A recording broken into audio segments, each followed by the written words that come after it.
Okay, here we go. It's been a while since I have been able to stream.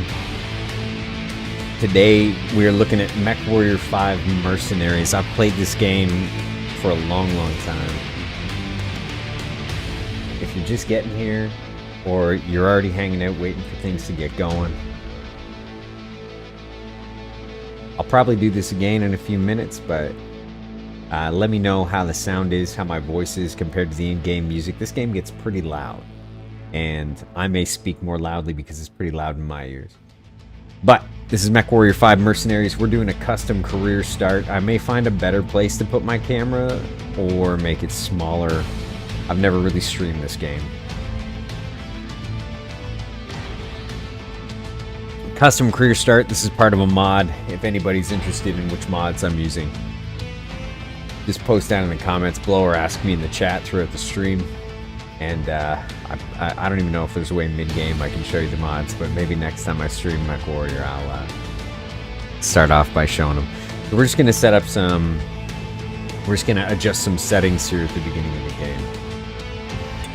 Faction. This just determines where you start in the selection of mechs that you get when it comes to this custom career start. So we're going to go with House Kurita.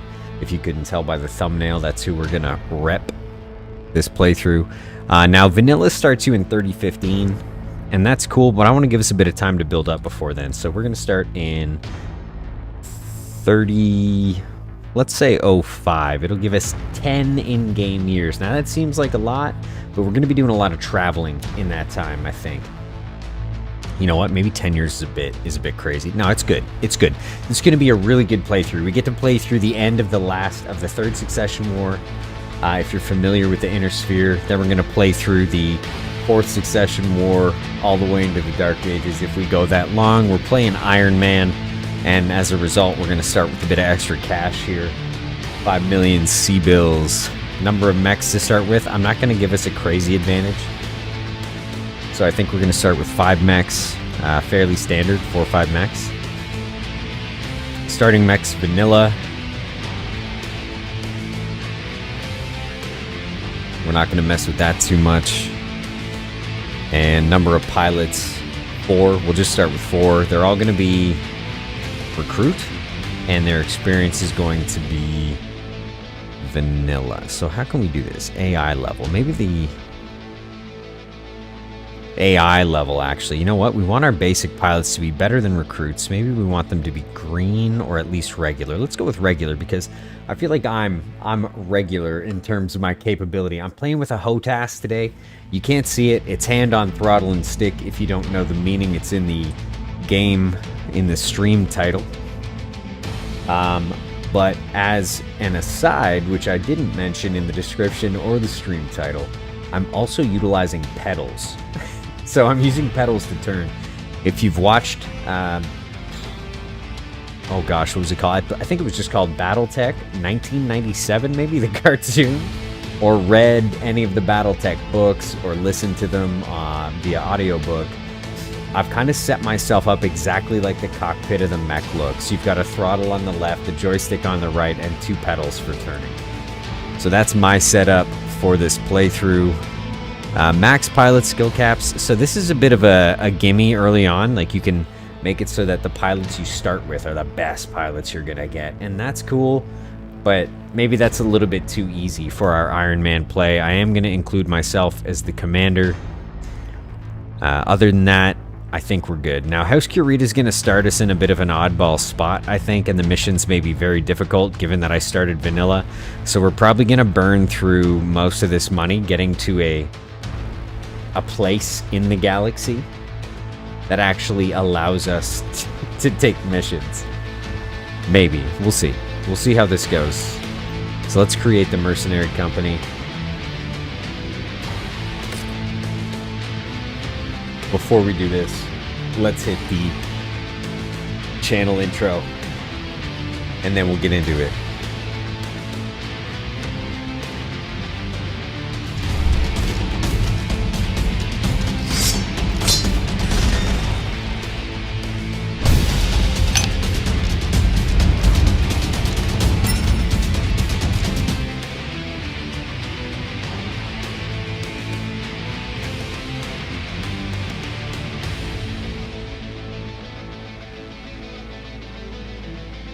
feel like that was probably a hectic mix of sounds. I'll work on it.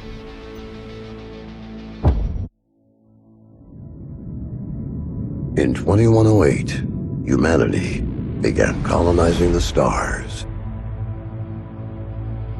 Their reach would eventually span a vast region of space known as the Inner Sphere.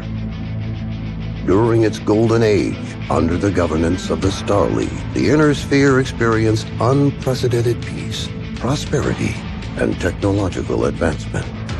But with a great rise comes a great fall.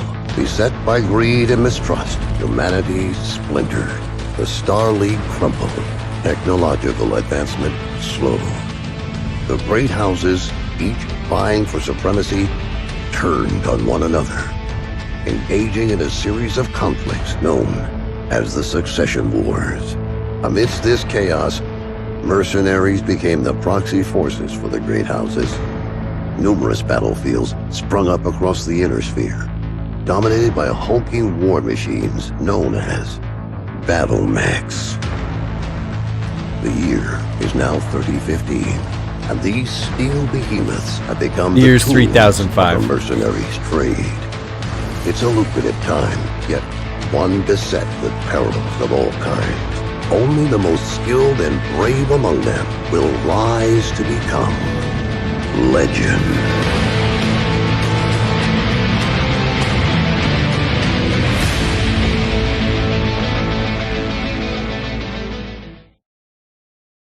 Okay.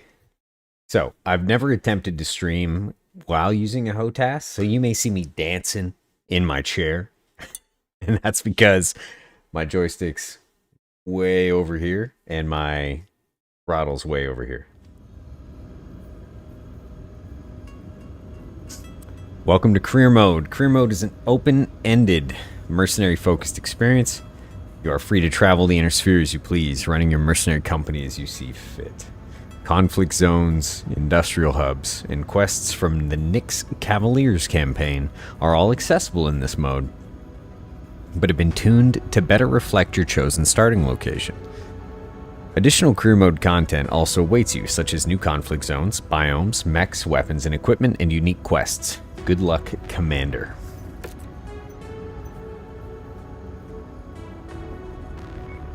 So let's create our mercenary company here. I want to be fighting primarily for House Kurita.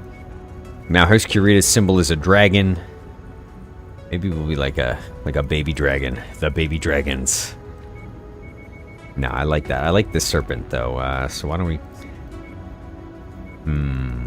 I wish there was a greater variety of mercenary company symbols you could choose from, but because I want to fight for House Kurita, we'll go with these guys, and maybe we'll call ourselves...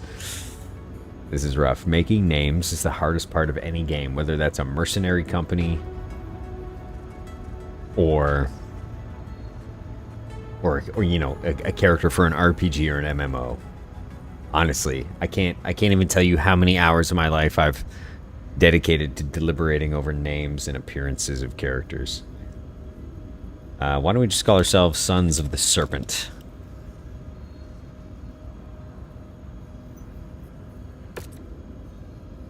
So this is yet another mech lab, and what we're going to do is we're going to set it right to balanced mode. So this makes the game quite a bit more difficult, and you're going to see that. I'll go through it quickly. I know you can't see stuff behind my giant melon, and I may, like I said, I may move the camera here. We'll find out what it looks like when we get into a battle. But balanced is the mode. I'll just read it here. Balanced mode is the mode we try to somewhat balance. It should be challenging but not harsh. Feedback is welcome. Bonkers? Should we go with bonkers? Absolutely not. We'll go with balanced. Balance is hard enough. So death chance, headshot, 100%. So if your Mechwarrior gets headshotted, your pilot's dead. So death chance cord is 20% and death chance legged is 5%. I like that. Even if your mech loses his legs, he can die. Just fall over and get crushed, which is awesome. Partial mech salvage, blah blah blah. This is just about how you get new mechs, and so Balanced sets it so that you cannot salvage whole mechs. Whole robots, essentially, which is awesome. And difficulty here. Weapon count needed for upgrade 2. Equipment C-bill price multiplier, 100%. Mech and pilot upkeep multiplier, 200%. A upkeep for cold storage, yada yada yada. This just essentially what making this balanced does is set the game up to be more difficult, but in a way that makes sense to the kind of lore of the game. And you know, it stays true to the story for BattleTech and Mechwarrior. Markets, filter markets by rarity, sure. Only spawn clan tech and black markets, I agree with that. Disable the mech market, no. Market mech multiplier, there are none. Cheats, none on. Travel time multiplier, non-existent. We don't need to multiply travel time. It takes forever to get anywhere, and before you know it, you're burning through years just to travel across to specific mission zones. And keep loadout in cold storage. That one's actually pretty useful. Okay, first run detected. Now yet another mech lab will run a one-time check, blah blah blah. This is just for one of the mods we run. And yet another mech lab, in my opinion, is an absolute necessity if you're playing Mechwarrior, even if you've never played it. So keep that in mind if you're just hopping in to check out the video or the stream. Colonel Richard Markson. Hey kid, I heard about your old man biting the big one. Tough break. He was one of the good ones. Rihanna reached out and said you were stepping up and taking over for old Nikolai. Good on you. I wish you all the best. Anyways, I wanted to reach out and chat, kid. Old Nick knew better than most that the inner sphere can be a harsh place for us smaller merc outfits. But there's also a lot of need for our services outside what those Comstar stooges over at the Mercenary Review Board will put into one of their contracts.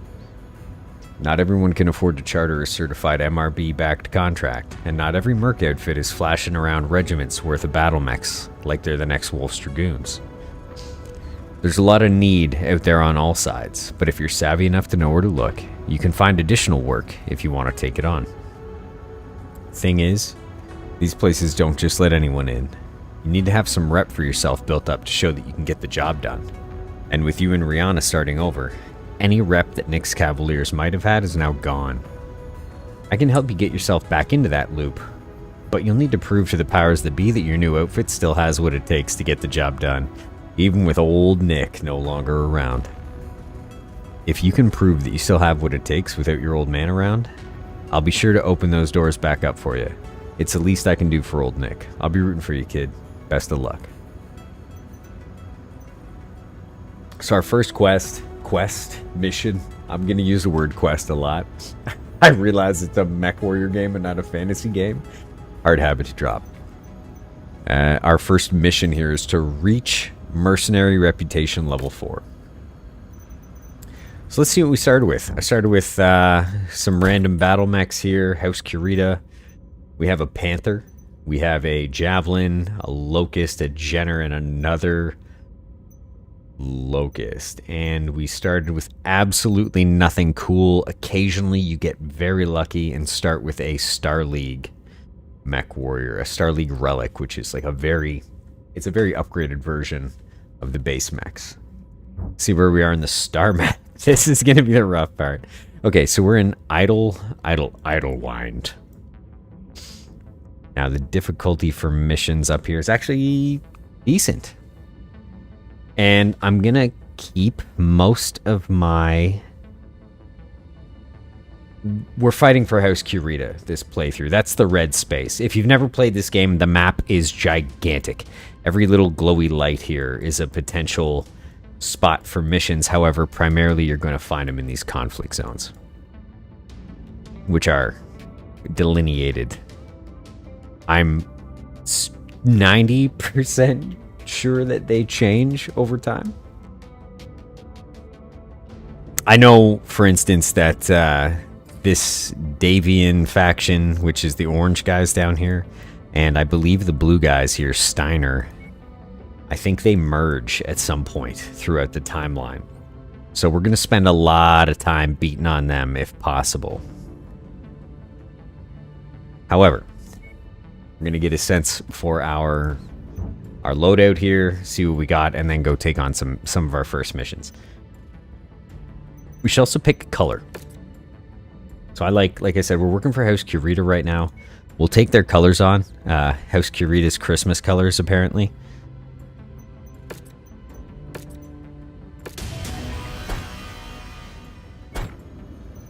And do a little bit of a tour of the ship here. Just in case, like, I realize that a lot of people hanging out or checking out this video have probably played the game.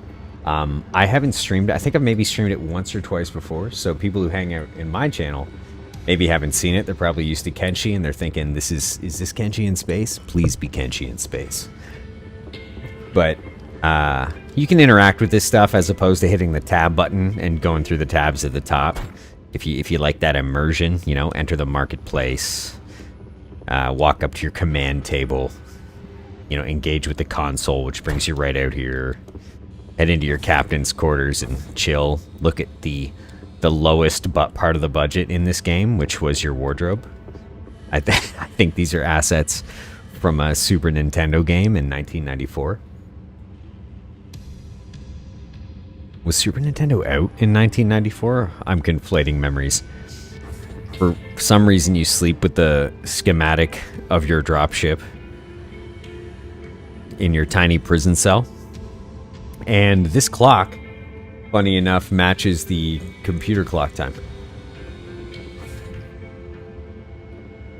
And for no reason at all, I have the tiniest of bonsai trees. If you can't control anything that's going on in your life, get a bonsai tree. You can control that. All right, let's evaluate the inventory. Things are looking pretty rough. We've got a tiny chicken robot, Panther. I think I'm gonna ride in the Panther myself. We have a slightly larger chicken robot, and what is that? Is that a spider or a Vulcan? Am I losing my mind? Oh, it's a javelin. Wrong on both accounts. Okay. So, this is temporary. Let's not get ahead of ourselves. The Sons of the Serpent may or may not keep Kurita's colors. But let's go get our first contract, our first mission. Ooh, wait. Sorry. One more evaluation. We have to check our pilots. Max skill 26, max skill 25, max skill 19, max skill 20. I don't know if those max numbers increase over time. I don't think they do. I think you have got to recruit better pilots. Not a problem. We'll get there and we'll figure that out. So let's go take our first mission maybe against the periphery. Does anybody like the periphery? I don't. Now, there are some good missions you can do for the periphery later on, but objective raid contract. So a raid is destroying buildings. We've got a demolition contract, which is also destroying buildings. We have a warzone contract. I like warzones. So we're going to go to Scalaval and check out a warzone contract. Let's check out the description for Scalaval before we head there. I really, really like to get immersed in this game in terms of trying to plan kind of every little detail out with these missions. I used to do different camouflage on my mechs per mission, depending on what type of planet it was. So we've got the Graveyard. High-tech world. Recommended rep 1 to 2. We're 1. That's well within. So this area has been nicknamed the Graveyard by superstitious locals. The worlds in the region are home to many ruins of the old Star League-era facilities, and the evidence of ancient battles still remains. It is mostly home to agricultural and industrial concerns, but intrepid Lost Tech hunters still frequent these systems.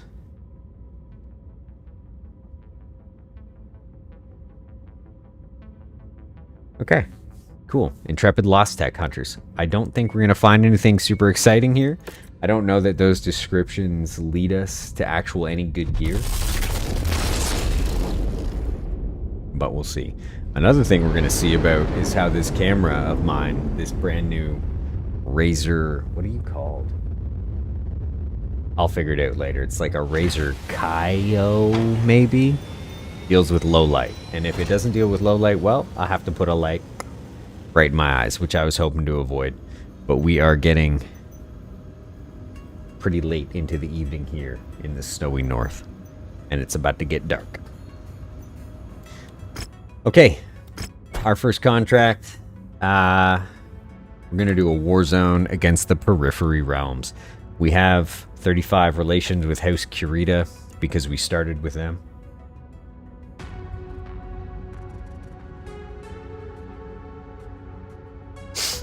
So mission data, internal security force representative. Mission type, war zone, battle area, 9 kilometers, duration 18 days. So this is important. 18 days. If you're new to these types of games, it's a mercenary manager. It's primarily a battle mech game where you fight in battle mechs, but like its foundation is that it's a company management game, so a time and money management game, which makes it very fun. Biomes, scrapyard, dusk, visibility, excellent. Periphery realms traders have supplied rebels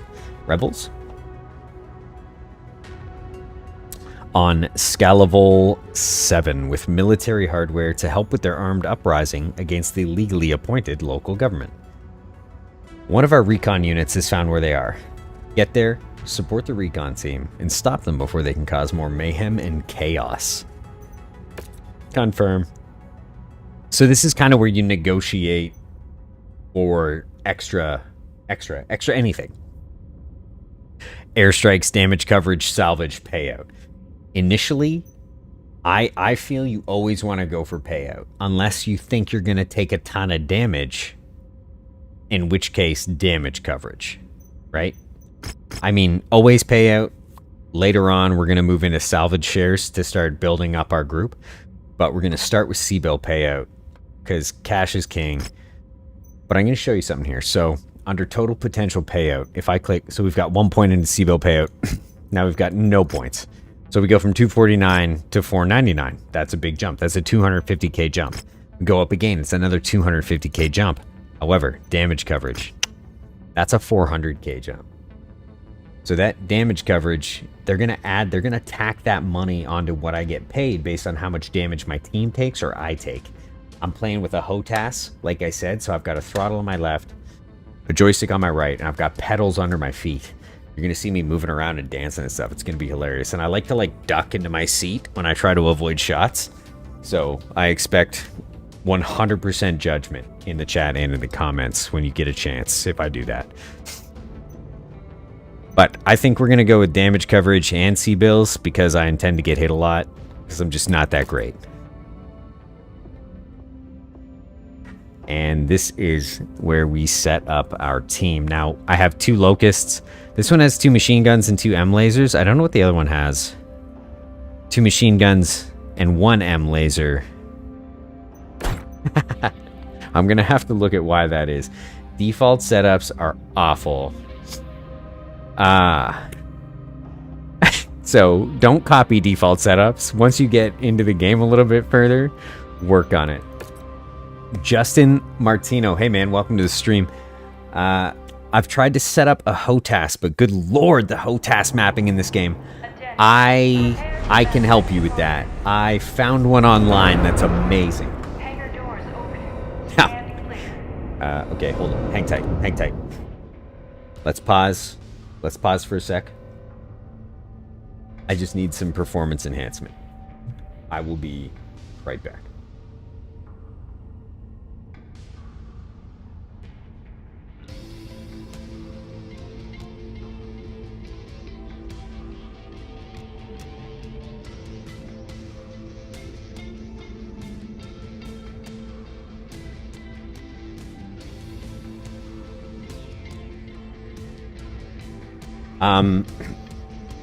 Justin, I won't be able to get to it in the stream, but if you're actually curious, please leave a comment on the video afterwards, or even now. Can you comment mid-stream? I'm not sure.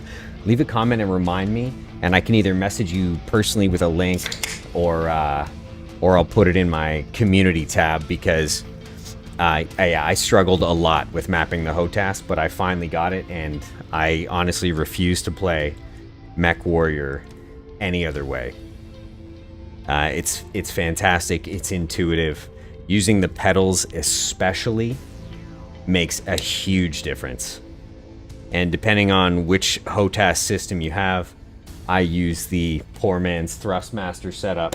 And let me tell you, the fact that the pedals plug right into the throttle, world of difference. Reactor online. Sensors online. If anybody hanging out has questions as we go about the mods I'm using, I'll try and help you out. But this game really shines with mods. We will be on standby waiting for your extraction. Good hunting.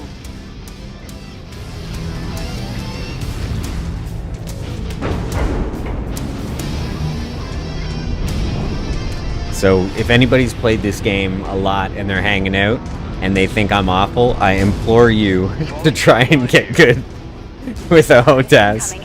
Because with a mouse and keyboard, this game, it's an entirely different game.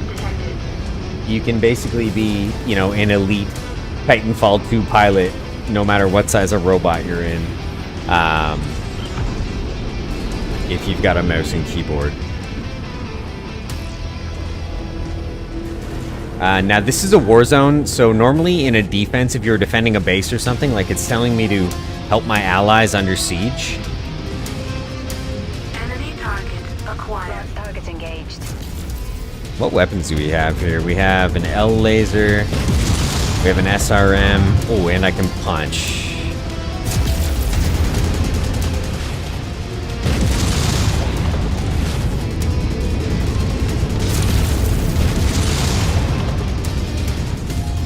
And now that we've got a few people hanging out, if anybody wants to take a sec and just let me know how the audio is. I haven't really checked it. I don't know. Ooh, this guy is stuck.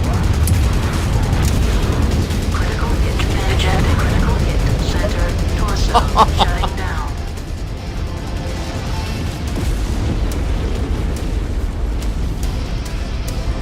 Okay. So, what can we maybe discern that just happened there?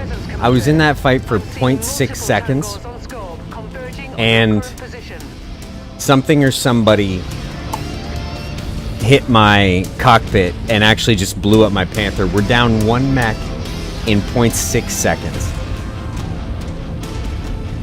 I also intend to play this game Ironman mode. So we're gonna take over this javelin here, which was getting itself stuck anyways. Try and make our way to the base and finish this mission with 3 mechs. And start our game on the back foot. But we're gonna bring everybody here.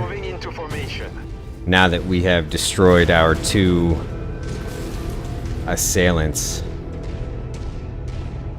John Stewart, real quick question. Welcome to the stream, John.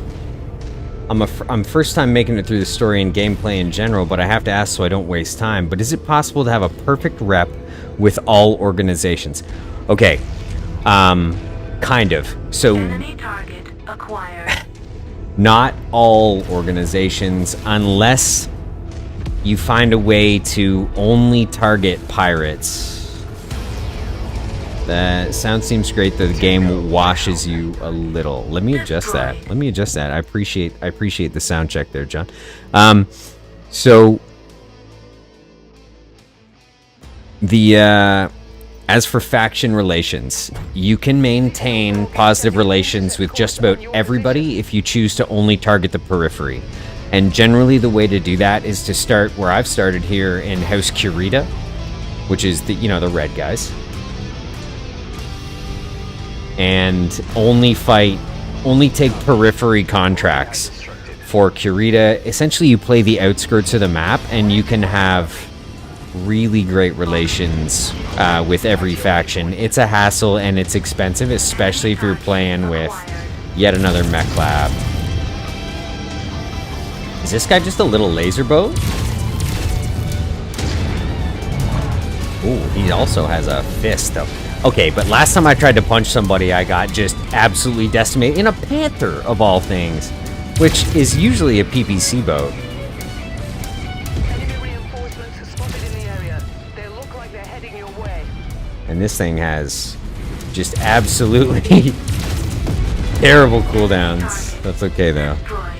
We're gonna get better, don't you worry. This is early stuff, early stuff. I've already probably lost 1 million.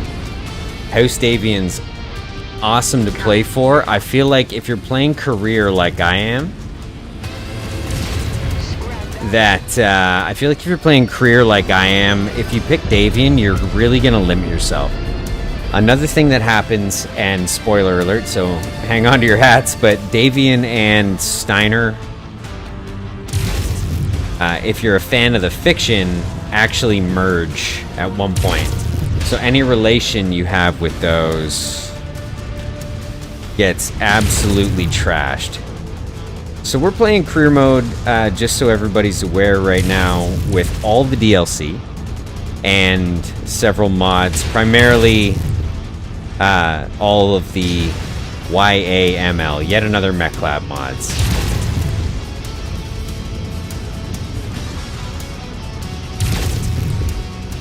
So this guy's not too accurate.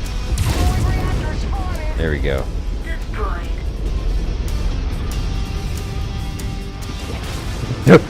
It took control of my dropship for 2 years game time. Yeah.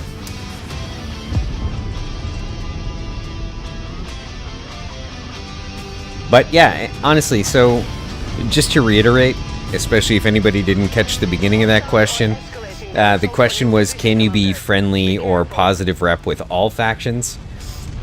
You can find a balance. Like I've had playthroughs where I've fought against Davian and for Davian. You know, I'll get my rep to say heroic or whatever, so you've got 500 rep with them, and then take a bunch of missions with Davian until I'm back down to, you know, 250 against Davian, I should say.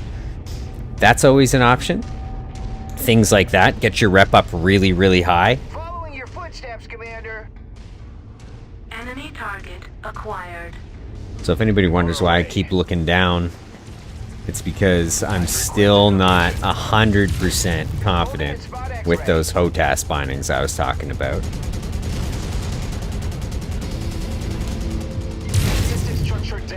Oh, come on! Don't you dare blow up. He's gonna blow up my... Did he just blow up my Jenner? That was too close. This is Critical hit, right arm, weapon destroyed. Critical hit, right arm destroyed.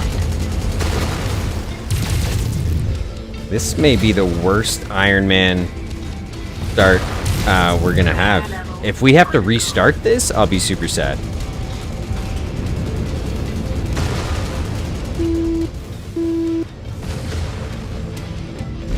It's because in the game that I play off stream, I pilot a hero. Basically, all the mechs I've got are heroic. Are all my mechs dead? Oh no, we got a locust. That's okay.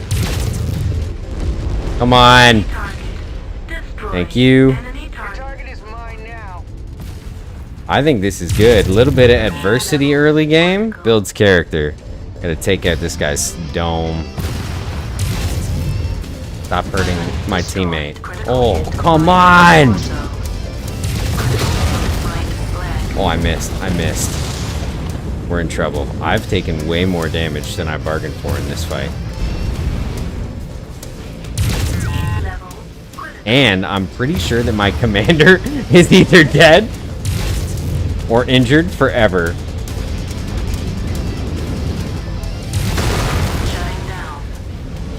Okay, if I lose 3 mechs in this fight, we may have to restart. Appreciate that, John. Thanks for hanging out. Thanks for the sound checks. It's awesome, man. No way. So definitely something I'm doing wrong here is not moving enough. But again, I've put a ton of hours recently. Thank you, into my own game, and my mechs are much tougher than this. I should be playing a lot more of an agile game. Have patience. We're gonna crawl back from this. We're crawling back from this. Mission complete, Commander. We gotta go. Every kill from here Let's out go. We're is switching fair. into... So I'm gonna hit Y, As long as you like. and we're gonna switch into our fast mech and run to that. Enemy forces still have That a pickup. sizable hold of this So area. I just cost myself several million in mechs right off the hop. We only got 400,000 in damage coverage, and I think maybe not even a mil in C-bill payout. So wish me luck. I think I've got 2 brutalized mechs left over and one other locust. Let's go home.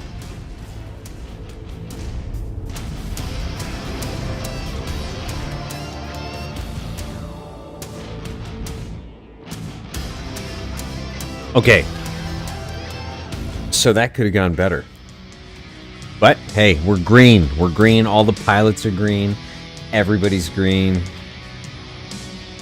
We barely got any salvage there. Cost ourselves a ton of money. Take anything that has a tier marker on it. M laser. SRM. And kind of anytime you can find ammo early game, I highly recommend picking it up. It becomes annoying later. You get tons and tons and tons, but early game it's worth doing. Sorry, John, did you see my second question? Are there more of those? That was fun and more like how being a merc in this universe is, I feel. Are there more whats? I must have missed the context of the question at the very least. Okay, so let's go deal with the fallout from this terrible mission decision, especially because we have Mech Lab permission level 1. You're going to see why this is bad news for us. Oh, the 2-year campaigns. Absolutely. Absolutely. There's quite a few long-haul, multi-mission, multi-planet campaigns available in this game.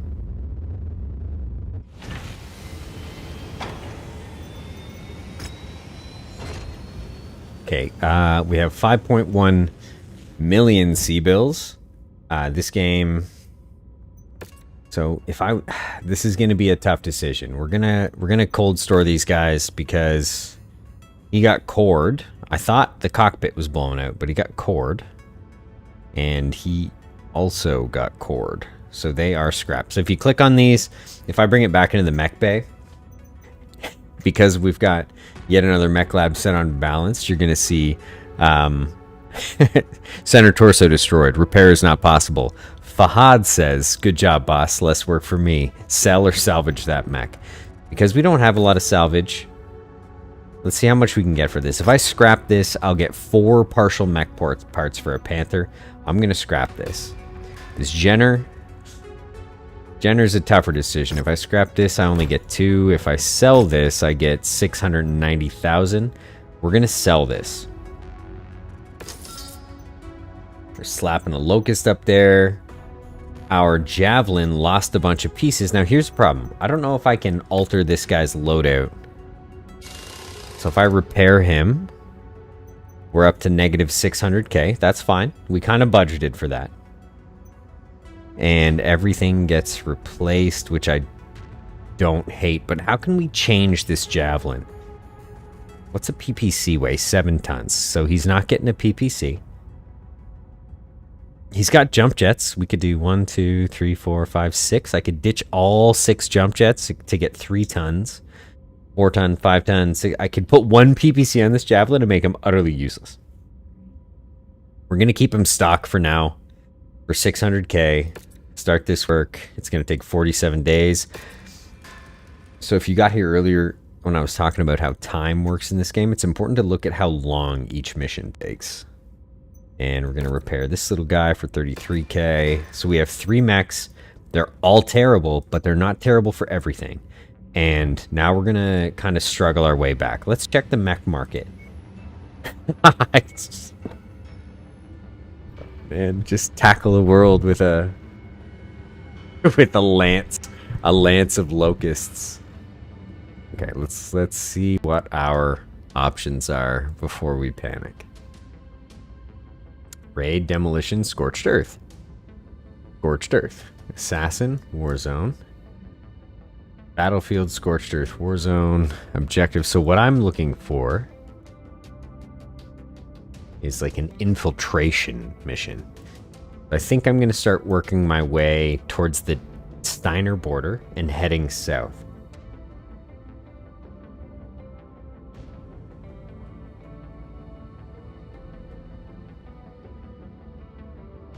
Last frontier.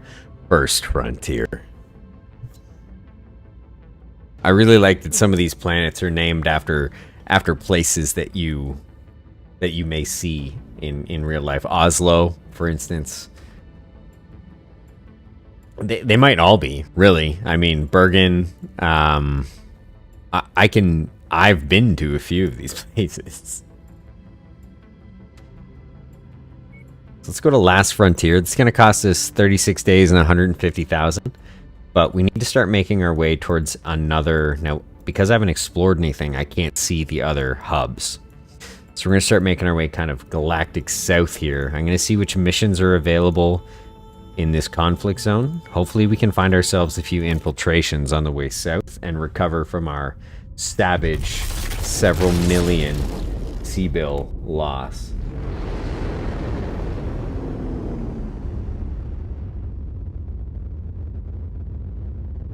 Slowing down before trying to power through, absolutely a necessity. And especially in career mode, you can end up in places that have extremely high difficulties. Another war zone. No, thank you. And that's for the periphery. We don't want to fight for them. We want to fight against them. Assassination, war zone, infiltration. Perfect.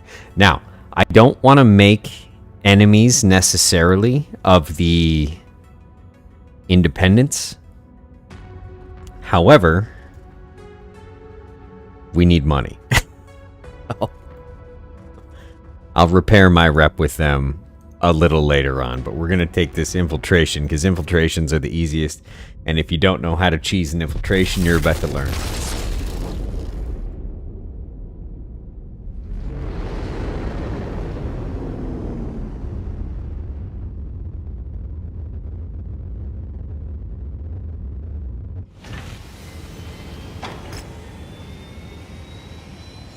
Defense rating. Okay, so I don't necessarily want to destroy the independents too badly. I want to stay in their good graces. They give some fairly decent missions later on. Bad news, Commander. Extreme weather conditions means you'll be dealing with limited visibility and compromised sensors on this mission.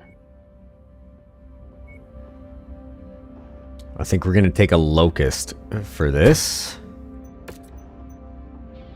I think we have a lot of options.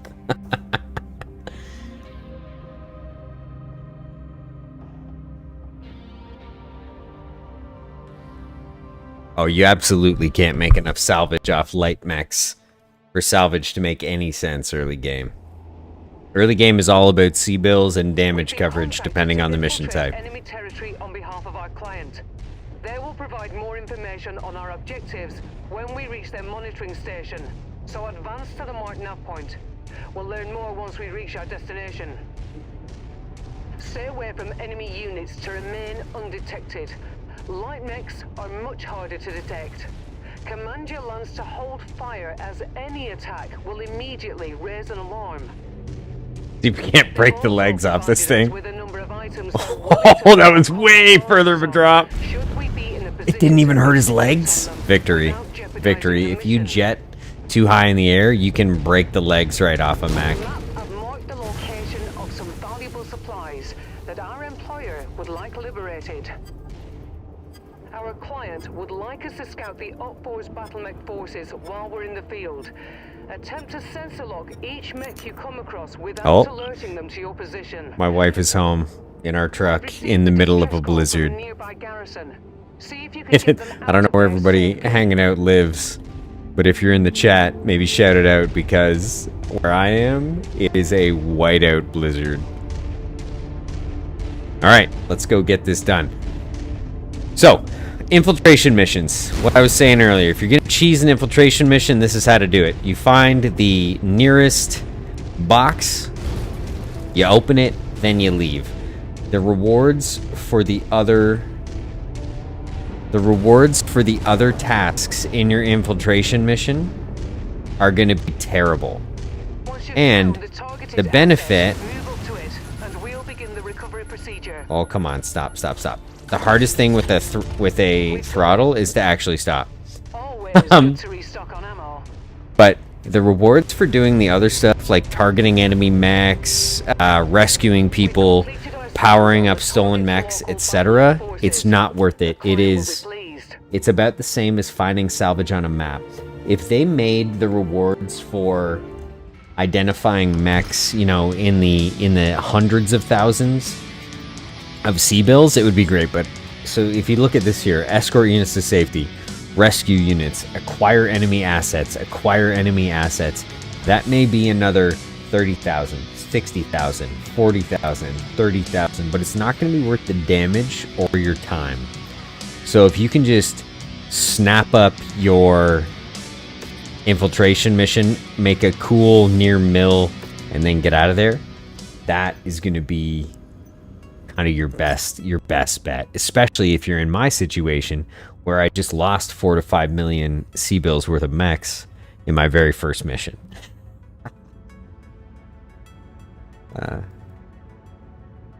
Now, I know I said, so infiltration missions, they're great, but I'm not going to take any missions against House Kurita.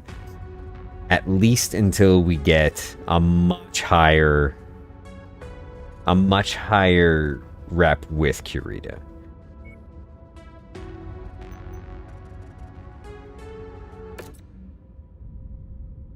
Aiming for legs. If you can alpha the legs of fast mechs, and by alpha, if you don't...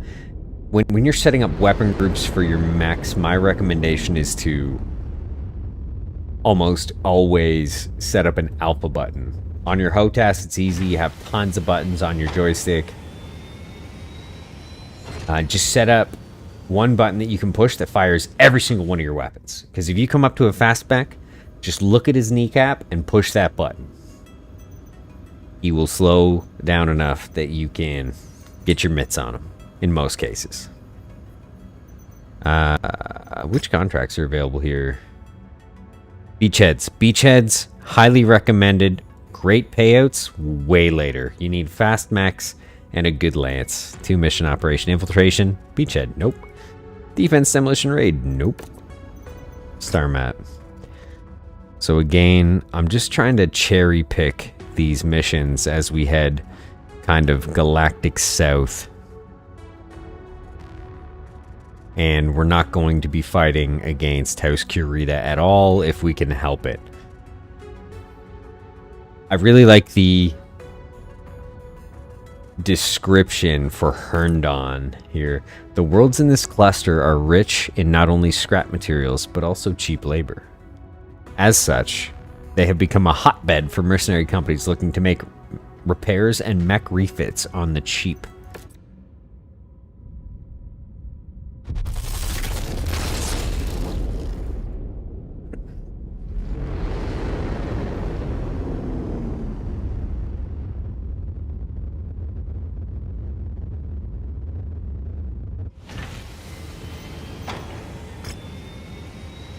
And we've got arena contracts as well, which can be extremely fun.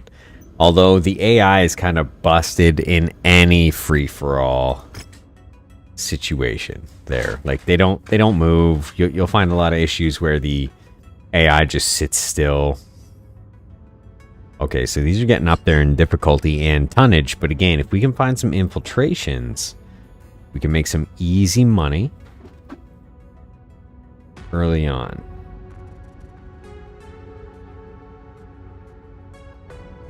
If you're not familiar with battletech and lore, the Steiners are obsessed with assault mechs.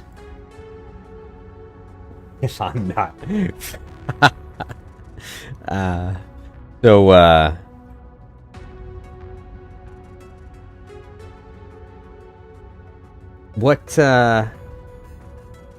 Let me take you back Let me take you back, John, to 1994, when the battletech television show came out.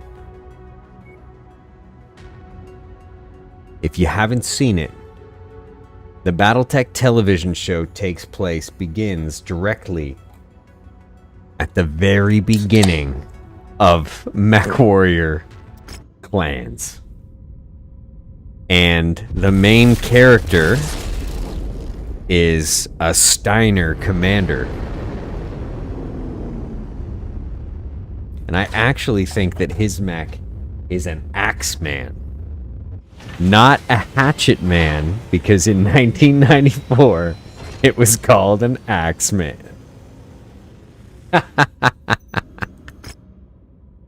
So boy, am I familiar with the lore.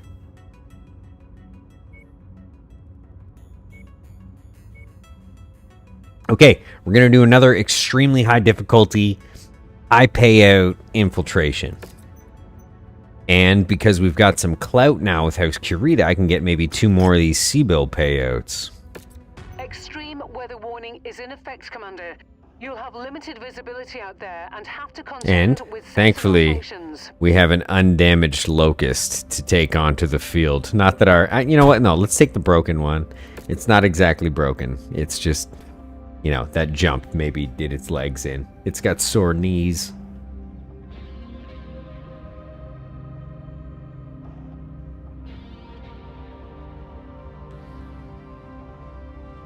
I'm kind of toying with the idea of putting a green screen, like, in my lap and having a camera that shows the HOTAS. But that sounds silly when I say it out loud. Scout behind enemy lines. Follow the nav point and follow orders. Be quick and quiet. Pewter models and iguanas, John. Salmonella in the making. I also used to paint pewter models when I was young. They've also provided us with a number of items they're willing to pay out. Yay. Okay, so I don't know if you can see in the bottom left there, the legs are glowing yellow. That was a bit much of a jump.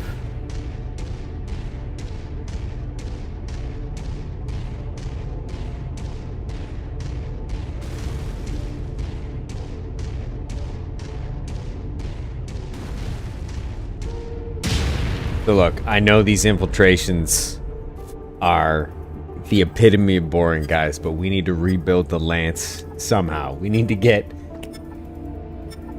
the Sons of the Serpent back on their feet so I can remind myself not to face tank with a Panther. I deserve to age prematurely. John, you and I are chatting a lot, but if anybody else hanging out in the chat, if anybody in the chat can guess my age and you only get one, maybe we'll multi some Mechwarrior. You only get one though. And no going back no going back through the videos. I've probably said my age in the past. Let's check our battle map. Okay, so our closest loot is going to be right there, that box on the eastern mid side of the map. It's just inside enemy territory. I think we can probably hop another ledge, try not to break the legs off this thing, and get in there. If anybody wants to see the tiny chicken mech that we're flying, this is it. And he's colored like Christmas, so he does definitely not blend in. If anybody's catching the video later, hit me up with some age guesses in the comments.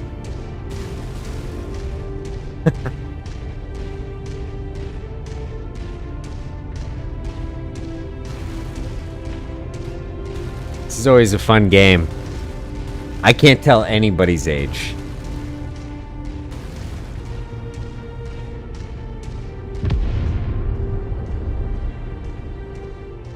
Nearly there, Commander. Approach the hidden object to pick it up. That's close enough. Ready to start pickup operation. Package secured. Critical hit, right Those weapons will torso. make a fine addition. Oh! Critical Dip, hit, duck, right dodge, and dive! incoming. Oh, we lost an arm. He's calling for help, but he's having trouble getting a signal out. Eliminate them quickly. John, that's 2 guesses.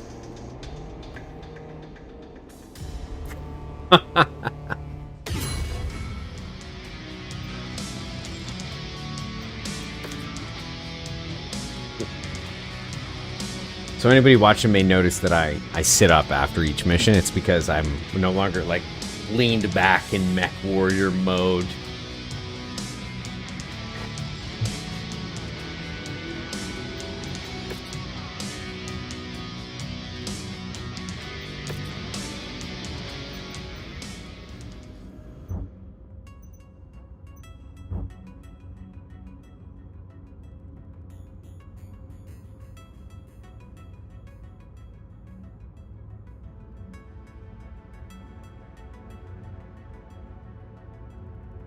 I won't say yes or no yet. I'm going to give commenters and other chatters the chance. Garrison, Beachhead, Demolition, Assassin. I think we need to repair.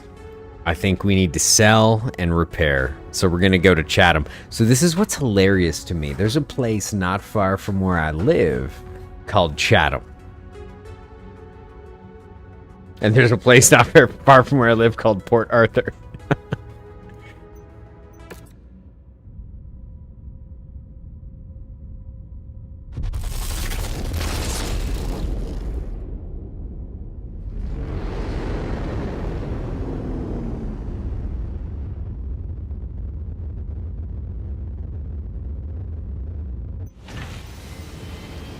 Rare longbow. Wish we had some money here. Longbow is a fantastic mech.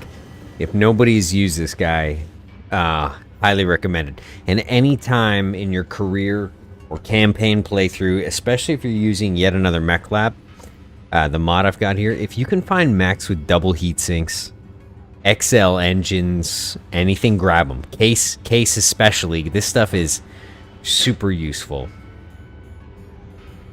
This guy is crazy. He's just a platform with 2 gigantic missile launchers, essentially, right? He's got these medium pulse lasers. I think I'd leave him with his LRM-20s. Give him 2 medium pulse lasers. Save the L laser. Ditch 3 medium pulse lasers in favor of more armor.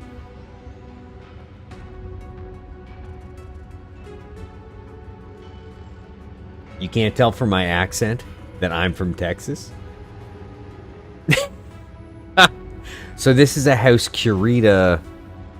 Okay, this is very cool. A superior fire mech developed by Starcore, the Free Worlds League's answer to the Archer. Possesses good speed for its size, thanks to a Strand 255 fusion engine, enabling it to push the pace against both heavy and assault units. Boasting 50 long-range missile tubes, the longbow can provide superior missile support.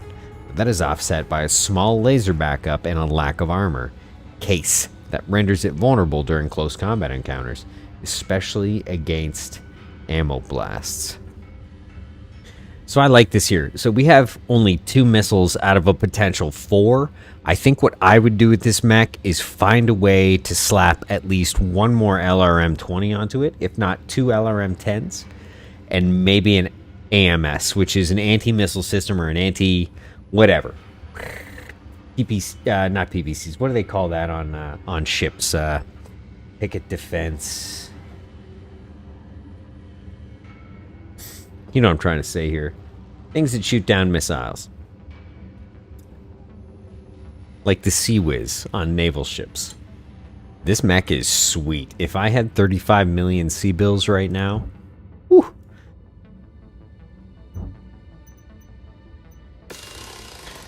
We're going to repair. We're going to check the mech market for something that isn't 31 million. Nothing in our price range here. Okay, so kind of inevitably, we're going to make our way towards the Davian Kurita Steiner border. Primarily Kurita Davian border, and I'm going to wage hot war against the Davians.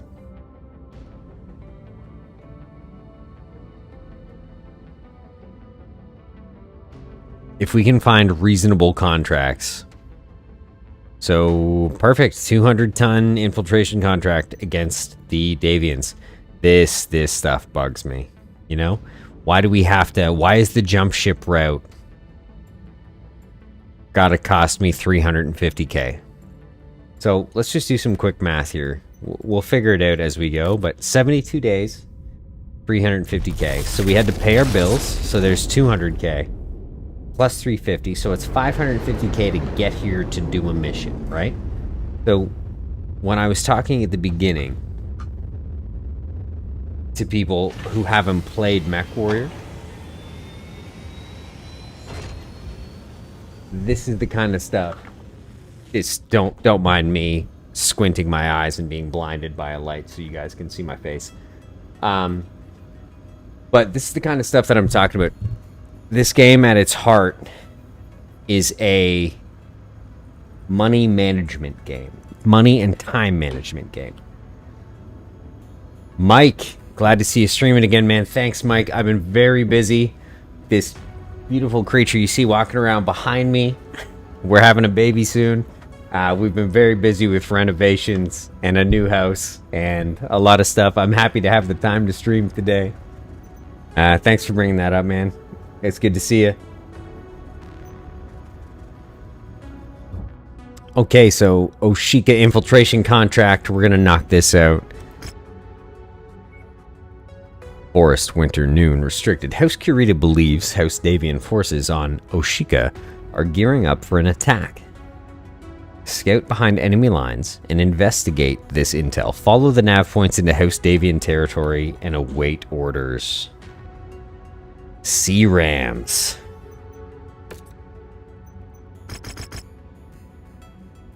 We're going all in on C-bill payout as usual. Early game, always C-bills. Bad news, Commander. Extreme weather conditions means you'll be dealing with limited visibility and compromised sensors on this mission. I just noticed that all the characters look like Gundam characters. That is a mod that I run. I'm a huge fan of Iron-Blooded Orphans, of Gundam the Witch from Mercury, Gundam Zero. I mean, I cut my teeth on Macross when I was young, when it came to sort of mecha anime. So I found a mod that changed every portrait to Gundam characters. Good eye. Commander, I've dropped you right on the front line with hostile forces. Our client is requesting a meet at a small border checkpoint up ahead regarding our assignment here. Report to the marked position on your map. Seraph of the End. Whew, I'm telling you. Best episode, I think, was episode 2. Episode 2 of the late 90s Gundam. And it was called Gundam Death Scythe. That one just made me giddy when I was young. It was the coolest mech I've ever seen.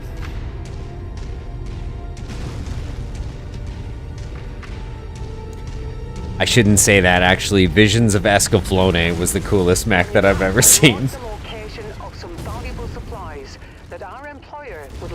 Let me just, excuse me, let me just bash through these buildings. Really sorry, guys. Oh, jeez. Yeah, I hope nobody liked that skyscraper. I'll be right back, guys.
Okay. Lot of love for Escaflowne in there. A lot of love. Need to rewatch that one. Yeah. Yeah, it's honestly, in terms of storytelling, anime follows a formula these days. I mean, movies follow a formula these days. Just look at every Marvel movie ever. We'll try and target all these. I'll actually try and do things in this mission for infiltration instead of just cheesing it, but it's so easy to cheese these.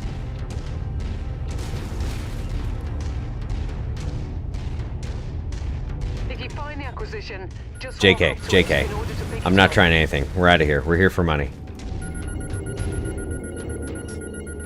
So if you've ever played with a HOTAS, the hardest thing, if you haven't noticed, is getting your mech to go to 0 without going into reverse. Mike, I played a lot of the original Mechwarrior Mercenaries back in the day. It was a very unforgiving game, full of highs and lows. John, Escaflowne had a beauty of style and fight scenes that was ahead of its time. A lot of new fight scenes seem to take a lot away from that. Absolute visual stunner. Couldn't agree more. Mike, when you say original Mechwarrior Mercenaries, do you mean Mechwarrior 5 Mercenaries without any DLC? Or do you mean like Mechwarrior 2, 3, or 4?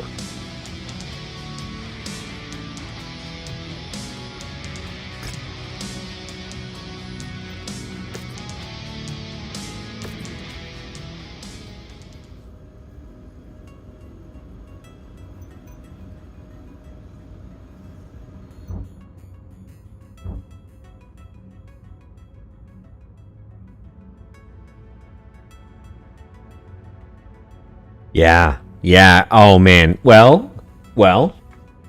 Welcome to the stream, Mike. You're approaching this particular Mechwarrior Mercenaries playthrough at an all-time low. My very first mission, which I think you missed, I demoed my Panther in 3.2 seconds. I got up close thinking I'd be really cool and punch a guy. And he just looked at my face and blew it off. So that happened. And I mean, here we are. We're searching for easy to accomplish infiltration missions, hoping for the best until we can recoup our finances. So I feel you. We're at a low. in my personal game, that kind of my single player game, I have a French Foreign Legion theme company called the Terran Foreign Legion, and they're trying to rebuild the Terran hegemony.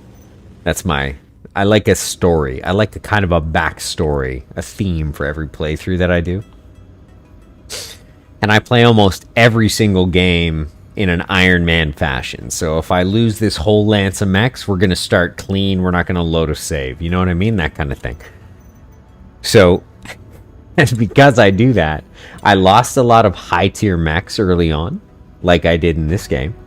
And I ended up with nothing but 4 urban mechs. And I don't know if you've ever tried a 4 urban mech lance in Mechwarrior, but if you ever need to just win at everything, just take 4 urban mechs anywhere you need to go. I called them the small boys, and they recouped my finances and beat every mission if you don't mind walking 37 kilometers an hour everywhere you go. But urban mechs are the workhorse of the Mechwarrior universe. Just in case anybody didn't know that. So I still have a javelin, right? We just need a 4th mech to round out this light mech. This light lance, I should say.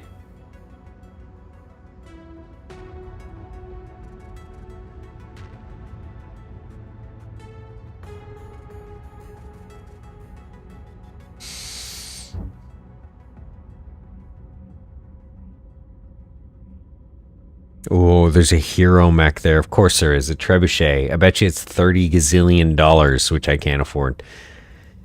Okay, so we're down in Mursa Matra. Let's read this description. The worlds in this cluster are rich in not only scrap materials, but also cheap labor. As such, blah, blah, blah, hotbed for mercenary companies looking to make repairs on the cheap. Okay, this sounds exactly the same as the other one. I bet they could pay an intern to write a legit description of every planet here off the cuff.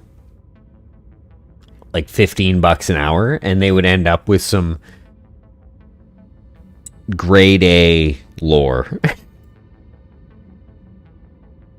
But as I said, we're going to head towards the Davian-Kurita border and try and figure out our place in the universe here. An urban mech is a command mech. I never thought of that. I mean, it sounds awful.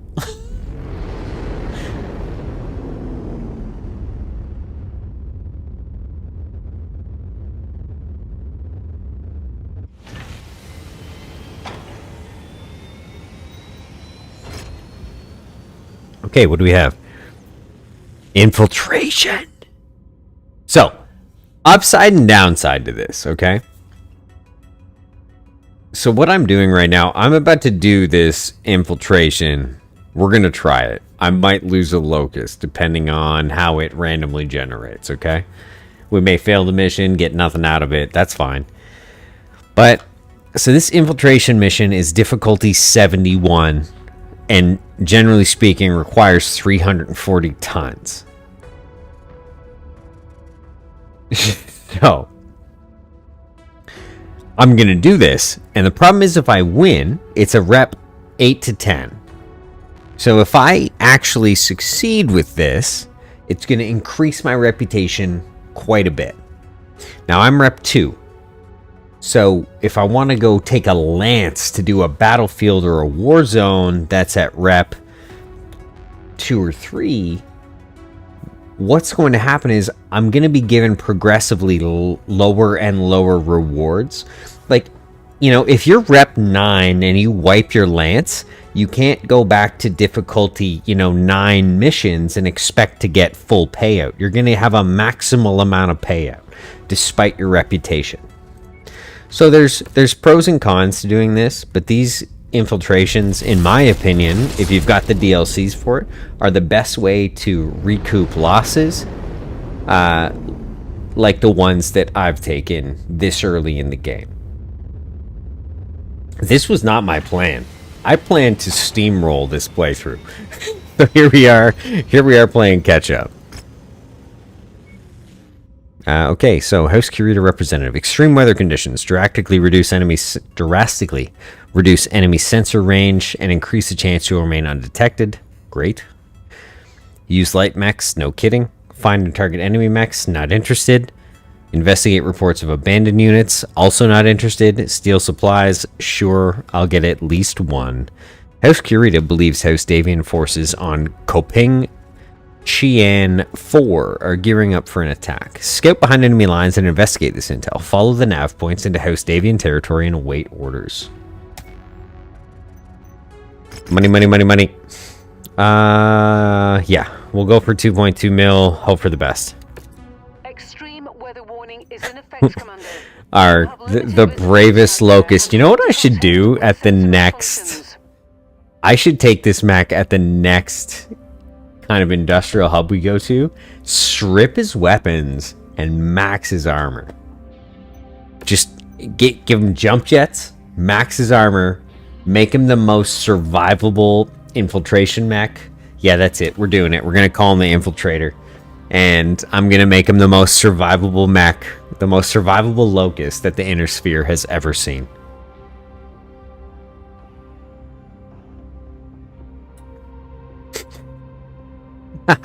I love my kids, I promise. This is a safe space. This is a safe space.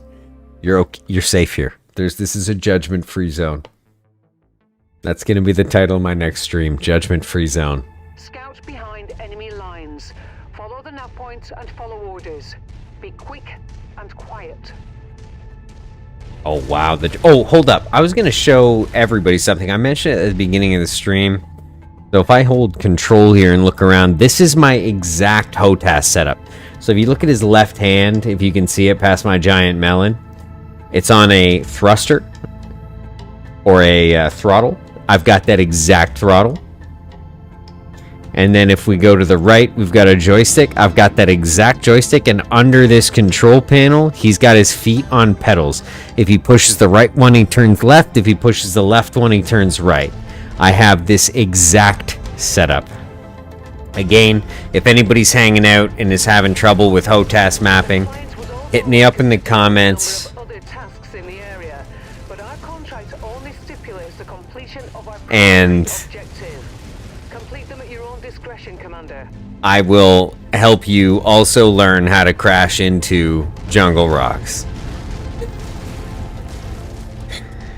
I'll send you a message, or just reply in comments, or reply in the comments and shoot you a link to my socials tab, where I will link the HOTAS key map that I actually borrowed. How in the Hannah Montana am I supposed to get to this meeting point without going into enemy territory without jump jets? So we need to put jump jets on this bad boy. If I can. I might need to get a Jenner. Really. This is going to be rough. This guy's going to detect me for sure.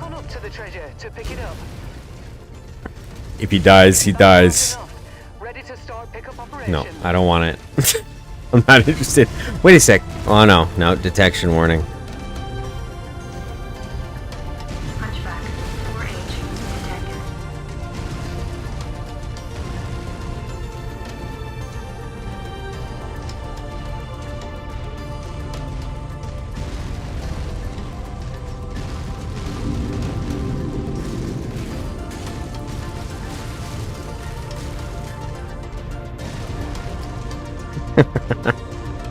Did you refer to a charger as a metal muncher?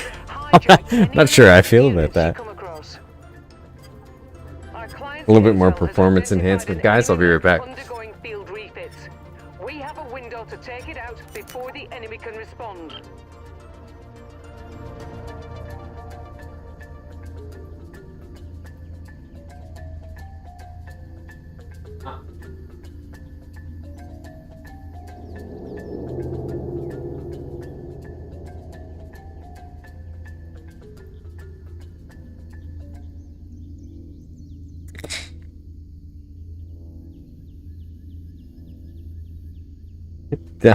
Don't forget the rule of cool. Mike, rule number 1, look good. Rule number 2, know what you're doing. Rule number 3, if you don't remember rule number 2, revert to rule number 1. Look good.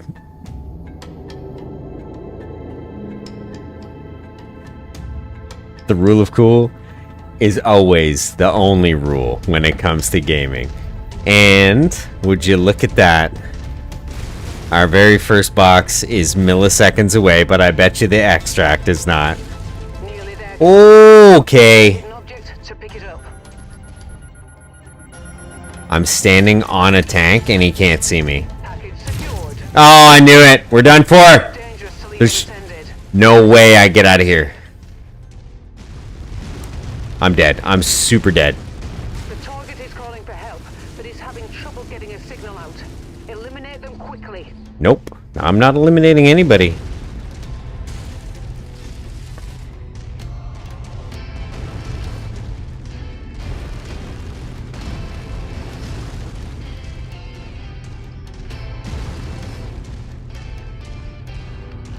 Honestly, I looked at a 32 million C-bill heroic Banshee the other day.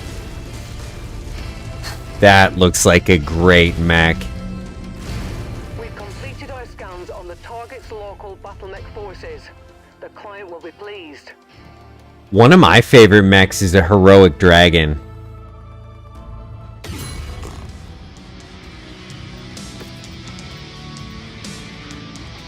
Oh wow, nice. Okay. Listen, don't There's going to be a lot of hate, maybe, about this opinion, but don't sleep on chem lasers. I realize they take ammo, but that they are, in a pinch, they are worth it. In a pinch. But honestly, I'm not gonna, there's no, like I said earlier, judgment-free zone. The best way to play this game is in an Ironman mode. I wish somebody would just mod it in.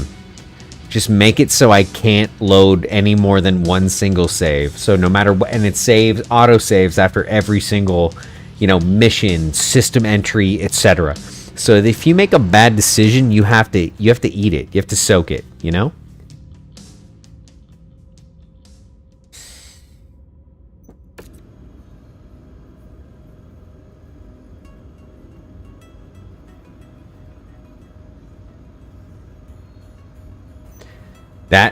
That would make the game perfect. Yeah.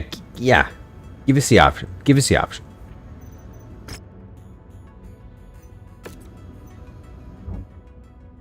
Okay, 7 million C-bills.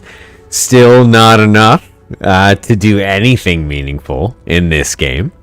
However, we're gonna look around, see if we can find any more House Kurita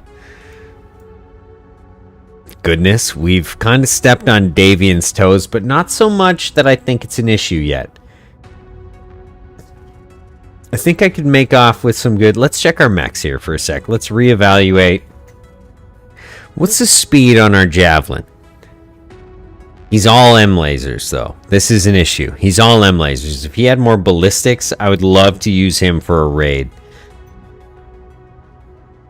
I hate javelins. I've got to say, it's one of the mechs that I almost never, ever, ever use. A lot for this reason right here. If your mech's quirk is nothing but negatives, and you have no positives necessarily above and beyond a mech of your weight class, get out of here. I will say, he's got crazy armor for a 30-ton. Almost 200. Okay, let's check this out. Let's see what we've got here. Beachheads, we can't do. Raid, battlefield, not a big deal. What do we have in Wapakoneta? Beachhead, battlefields. These are all heavy. These are all heavy missions. I'm just looking at them in case I can find an infiltration.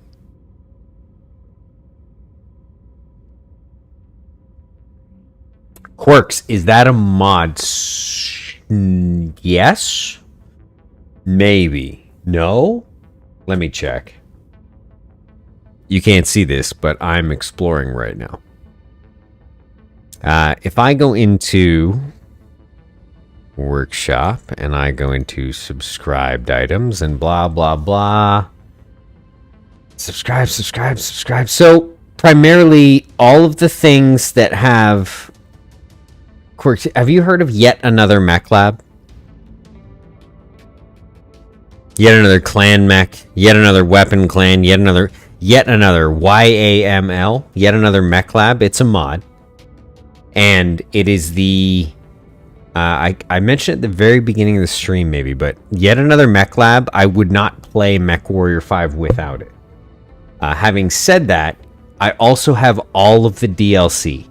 So I don't know if quirks come from any of the DLC or they come from a mod. So I've got Solaris Showdown, the Dragon's Gambit, Rise of Rasselhag, all of them. I have Call to Arms, Legends of the Kestrel Lancers, Heroes of the Inner Sphere.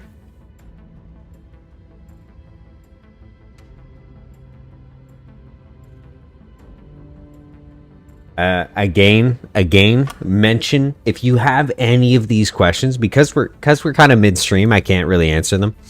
But if you have any of these questions, honestly, leave them in the comments. I don't leave comments unanswered, so give me a chance, give me some time, and I will give you a thorough and detailed response if I think I can help you. And if I can't, I'll give you a thorough and detailed excuse as to why I can't. But there's definitely a solution. because I can barely work a toaster, so if I can get a HOTAS and a mod set to work, anybody can.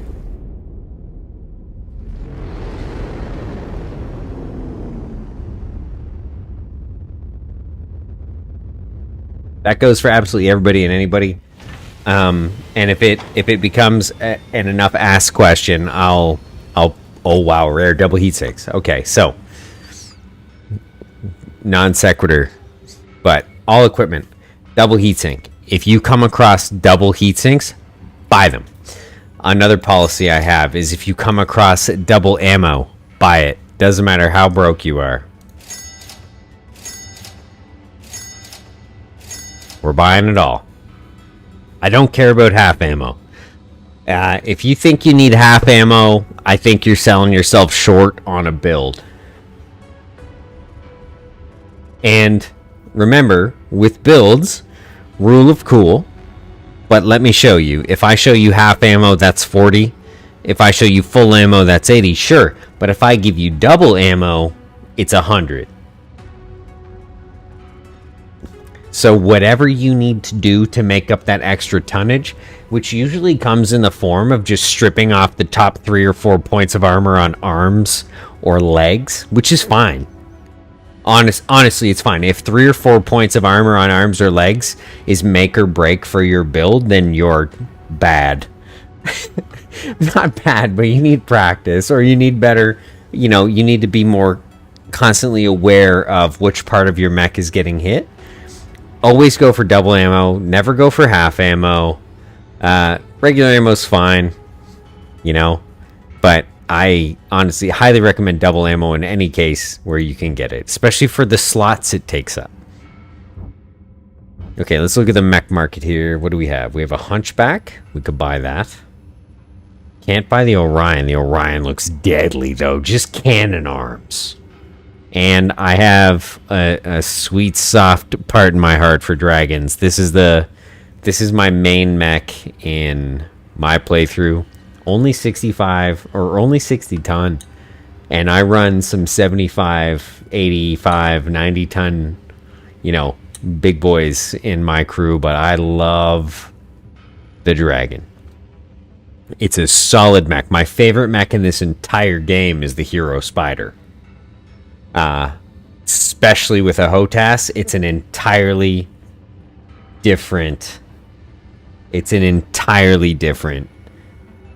style of play when you're playing on a HOTAS with such a fast mech.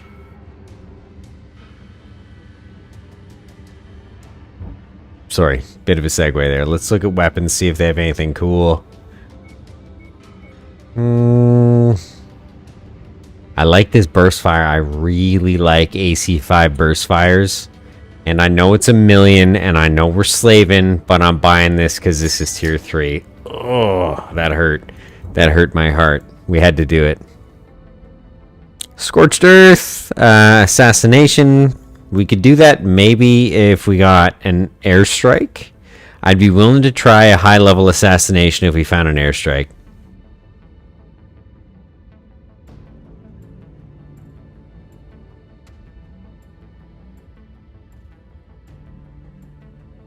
Really want to do one of those war zones as well. Again, multi-missions are where the money is at.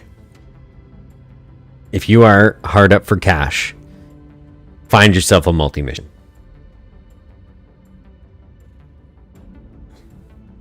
And I also need to memorize the symbol for infiltration, because I've forgotten it already.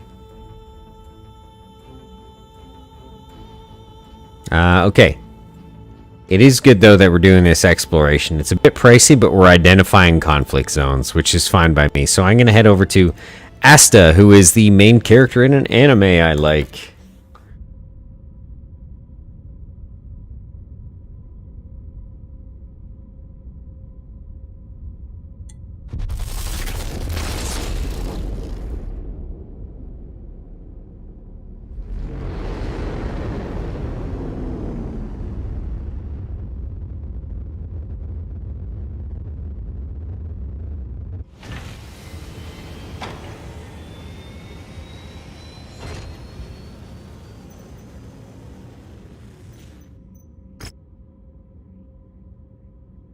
I should also be keeping an eye out for some higher level pilots. Because 24, I mean 60, the commander's got the max skills. Obviously, I've included myself in the roster, which is a fun thing you can do in with the mod advanced career starts. So that you actually end up in your own pilot roster. But you can get devastated.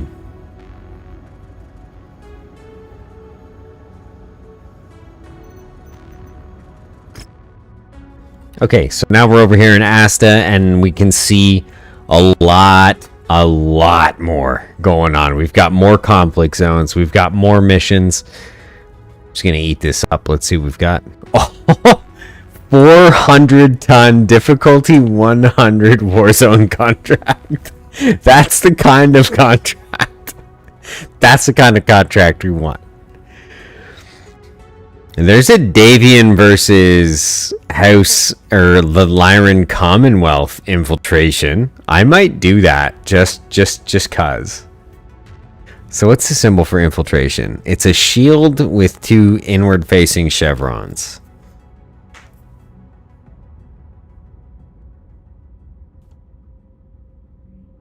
Doing it. We're doing it. It's easy money. It's easy money is why we're doing it. But let's take a quick peek. Got some rare mechs. We've got some... So Terra, this is Earth. This is big old Earth right here. Sweet, sweet. Industrial Hub. Ultra Tech World Advanced, owned by Comstar. If you're a fan of the lore... Comstar... and the Blakists, they have a lot to do with one another.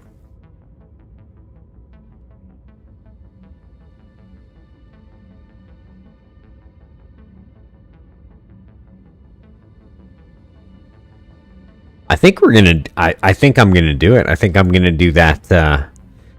Even though we've been kind of beaten up on Davian a little, I think we're gonna do the Davian infiltration. Because it's a 400-ton infiltration, we're gonna do it with a locust. Ah, man, I'm gonna get just melted. They're gonna delete me when I try and leave.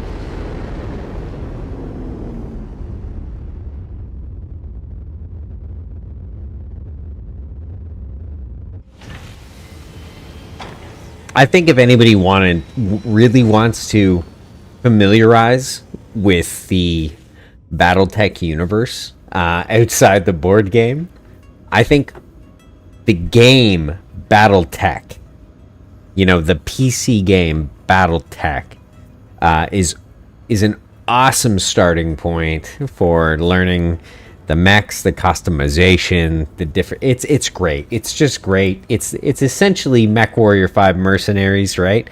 Just top down and turn based, which makes it a lot more accessible. This is going to be the worst, just the absolute worst 2.3 million we've ever made. With limited visibility and compromised sensors on this mission. Wish me luck. I'm done for. If I succeed here, I'll be super excited. Hopefully we get the RNG placement.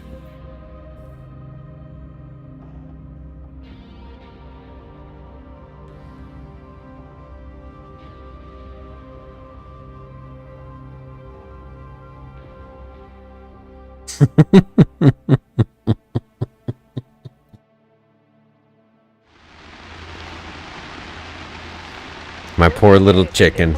And extract something of value from neighboring off-board territory. Our employer was cagey with the details about this one, but has promised to give us clear objectives once we've made contact at the Martinet point. 129. The Locust is crazy fast, but that's why I like the Spider. The Spider is not just Locust fast, but can also fly. Will immediately raise an alarm.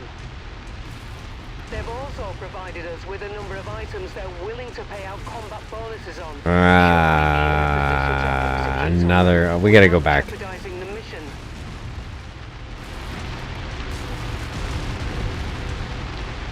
I don't plan on firing a shot. It's hard to take your finger off the trigger when you're using a joystick.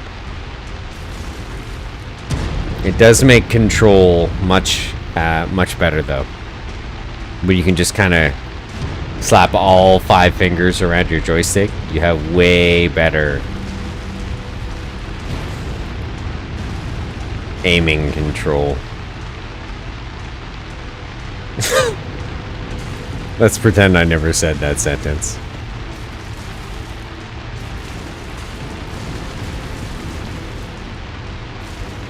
Out loud, online, recorded for the world to hear. On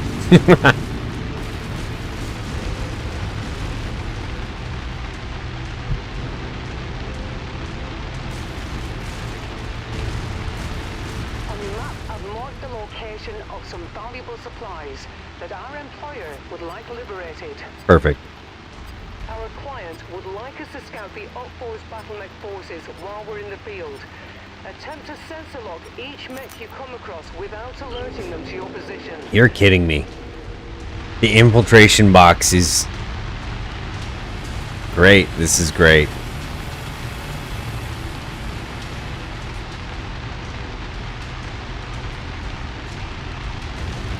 If you find the acquisition, just walk up to it in order to pick it up.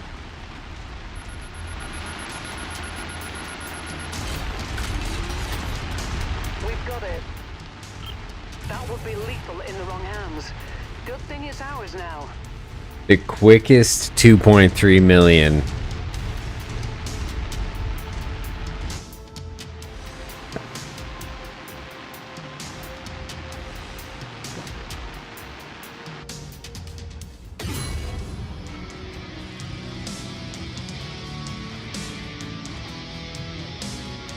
Well, that's a way better color of light. It doesn't make my eyes hurt. Okay. Alright, now that we've reached rank 4, the game is really going to open up for us. So, finally made rank 4. View transmissions, fixer cantinas now available, except Goblin. Yo, Campbell. Took me a bit to track you down with the new outfit and everything. Heard that the old man finally had the decency to die off. You know, me and him had differences of opinion, but that made it impossible for me to work under the guy. But I always felt that I could ride with you and your Scottish charm anytime. Anyways, I'm in a bit of a spot. I hooked up with Darren's demons after bailing on old Nick. But the crew took a shit gig freelancing for some shady cloak and dagger types who wanted us to blow a munitions warehouse at some FOB. FOB, if anybody hanging out does not know, means forward operating base. On the Combine border with the Fed Sons. Client told us there'd be a lance of local militia mechs at most. Nope.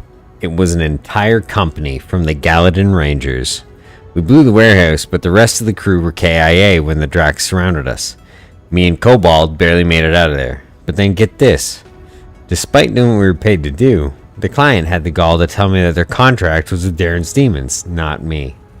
Said I was SOL and refused to pay up. SOL. JK. Okay.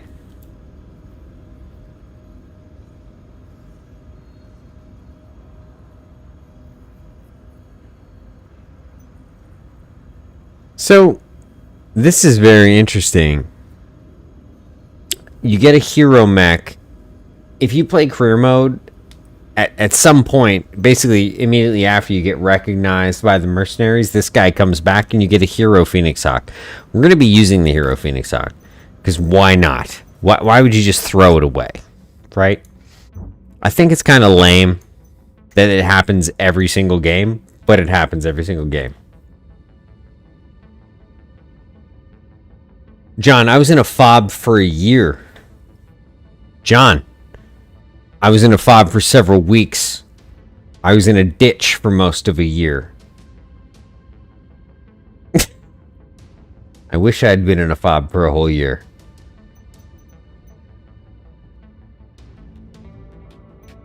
They usually have air conditioning. Some of us just got holes in the sand.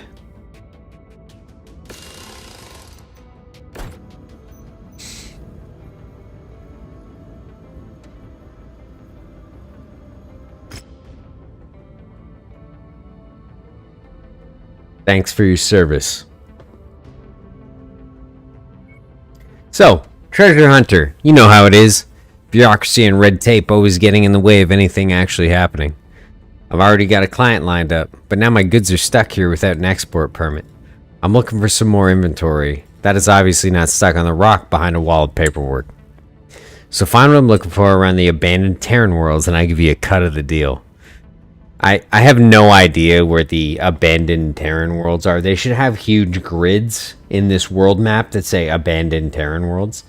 I'm going to accept as many of these as I can.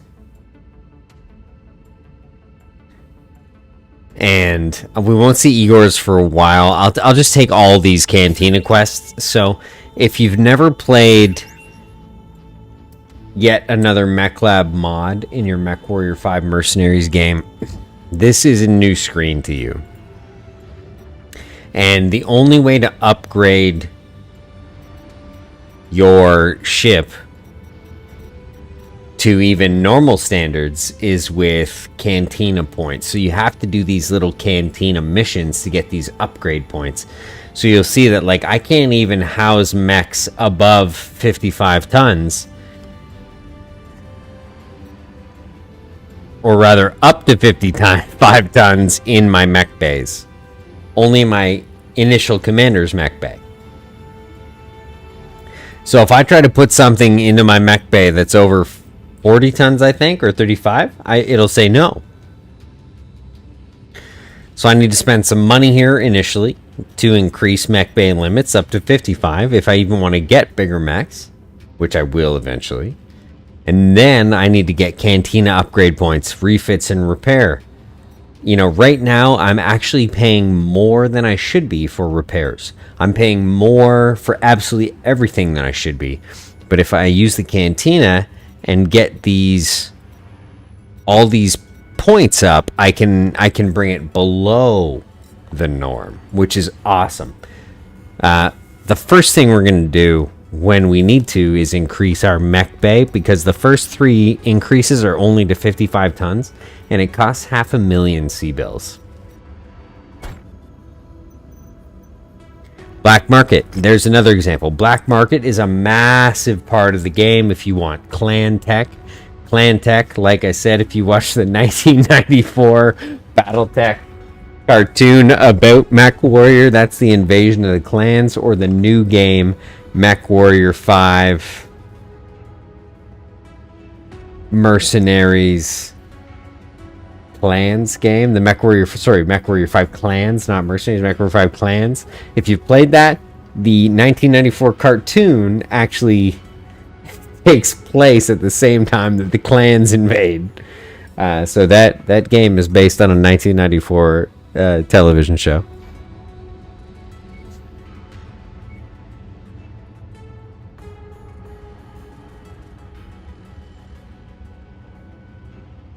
Convoy and base defense. Convoy and base defense sound like very American jobs.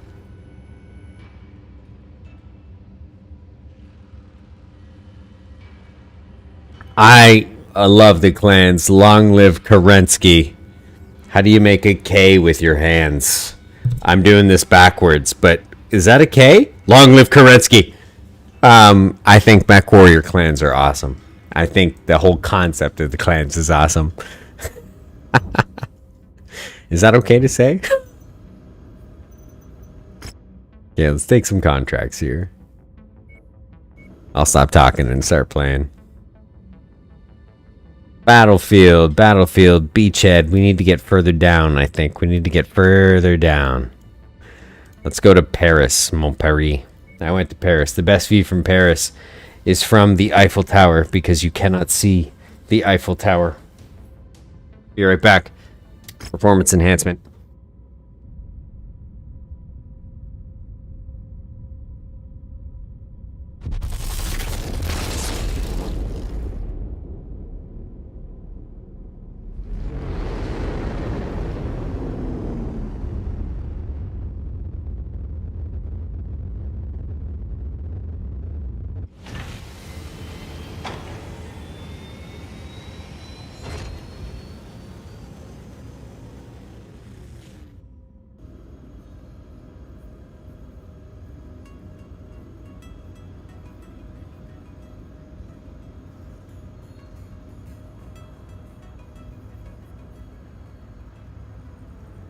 Go on.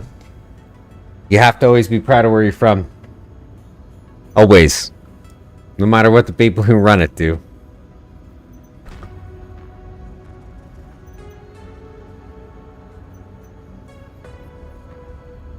Shadow Seer, the legend. Glad to see you back. Rock'em sock'em pew pew robots. You just actually, you took my massive summary on the YouTube video and you made it make sense in 7 words. Thank you, Shadow Seer. Sometimes every chat needs a voice of reason, and you arrived.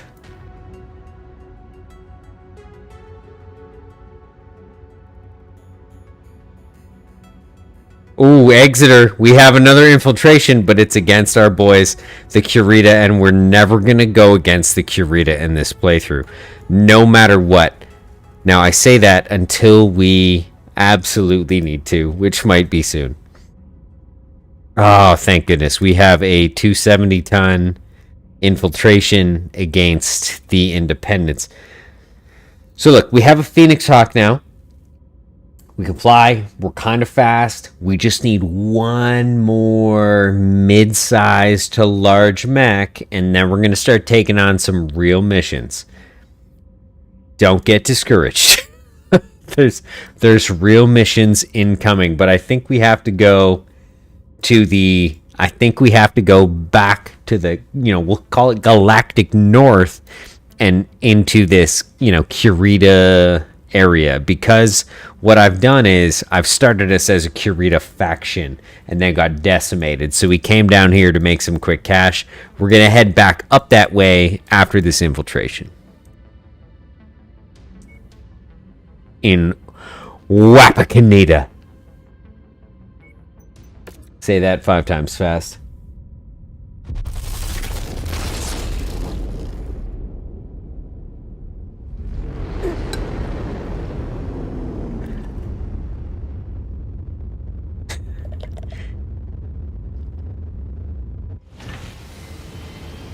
Why don't they use Alpha Bravo Charlie and the likes for mission pips? Do you think that it's because that not a single person who developed this game has ever been in the military? Not to disparage the developers who just got laid off, but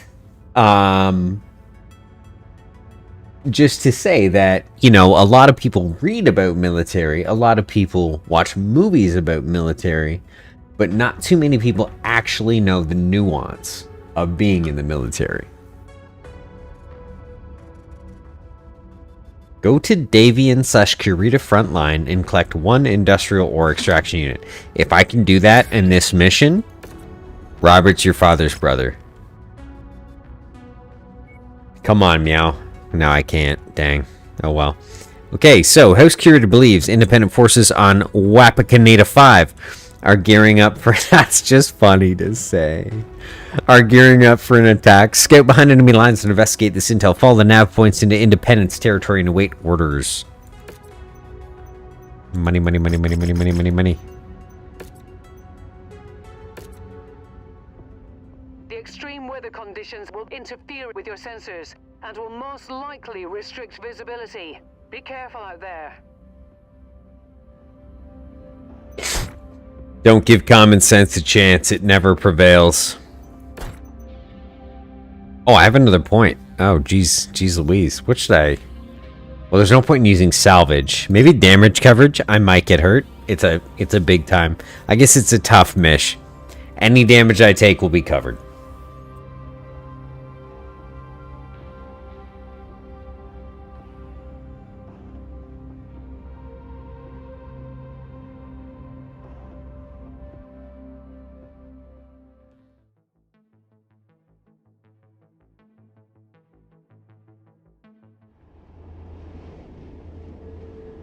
Commander, I've dropped you right on the front line with hostile forces.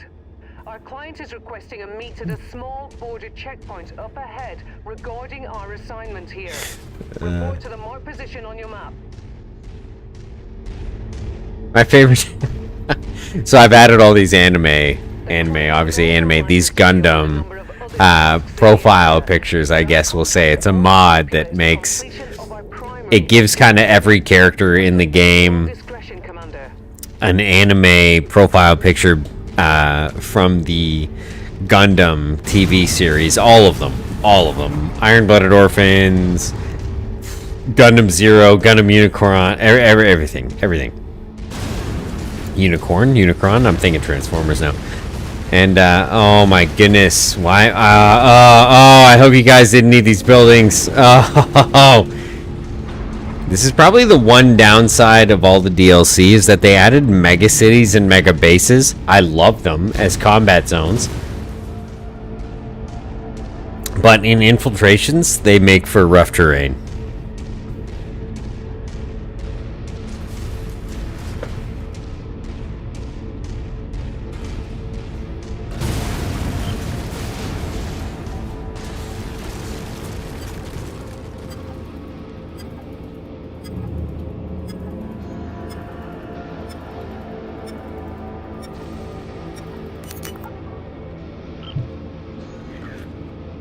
Okay. So, does the one east of us make the most sense? Or central? Definitely east, right? I'm not crazy. What I would love to do in one of these infiltration missions is actually come in with a whole entire lance. Because some of the higher end infiltration missions, the base you start in has, 30 to 40 turrets.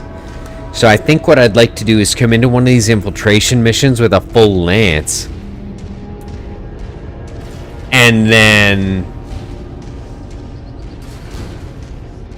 lead all of the enemies. Just let the alarm go off, right?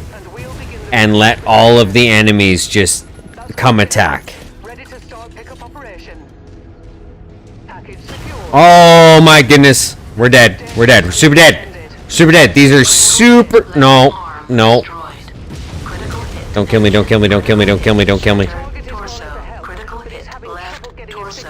Does everybody hear that stuff?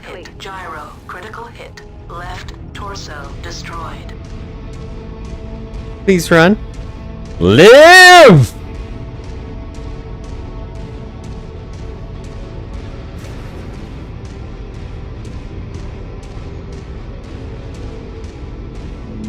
Made it. Best in the world. Seriously, we have to up armor this guy. We have to give him jump jets. Did you say always stick to the left? That advice could have been used an hour ago.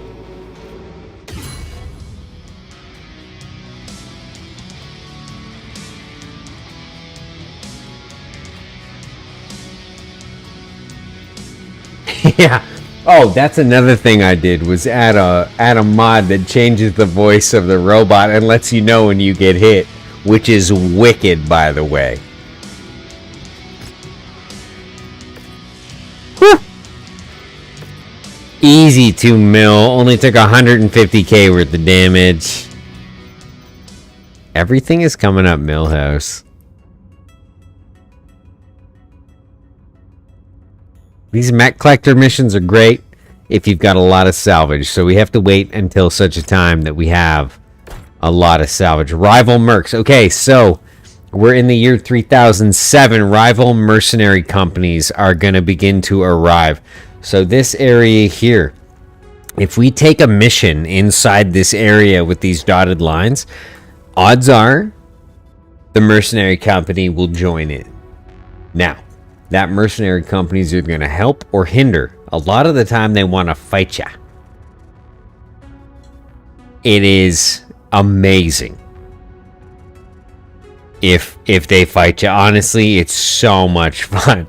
All this time I could have been cheesing these missions. Yeah, honestly, you get the most money just for grabbing a box and running. Time for money. Time is money. Get out of there. You know what I'm saying? Okay, I think what we're going to do is we're going to go to the canteen and Numendum, and then we're going to start making our way back galactic north here towards the Kurita and Steiner border, and we're going to give all the good news to the Steiners. They seem to have the Blackhearts as like a you know, kind of a Steiner loyalist mercenary company, and I think we're gonna go give. Why do we have to zoom in on the blue hole? We're gonna give them the good news, anyways. Once we get up to Galactic North, so the first place we are headed to get some repairs maybe is New Mendham, and it's got a cantina, so we can grab some more missions.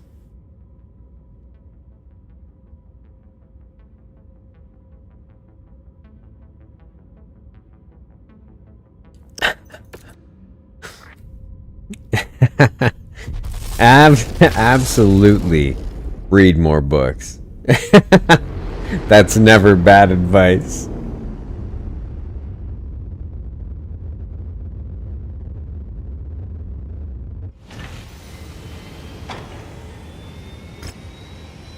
Mech collector, mech hunter, kill 3 fire starters. Okay, 15 war units, we're gonna take. 3 fire starter mechs, we're gonna take. We're maxed out on active jobs. We can drop them as we need them. If you get the Yet Another Mech Lab mod set, which I highly recommend, just take everything that means destroying things when you can, because they're the best. Let's look at our pilot potential here. Lieutenant Monk, Lieutenant Goodwin. So now this is important. We're going to read some character descriptions here, and I'm going to tell you why.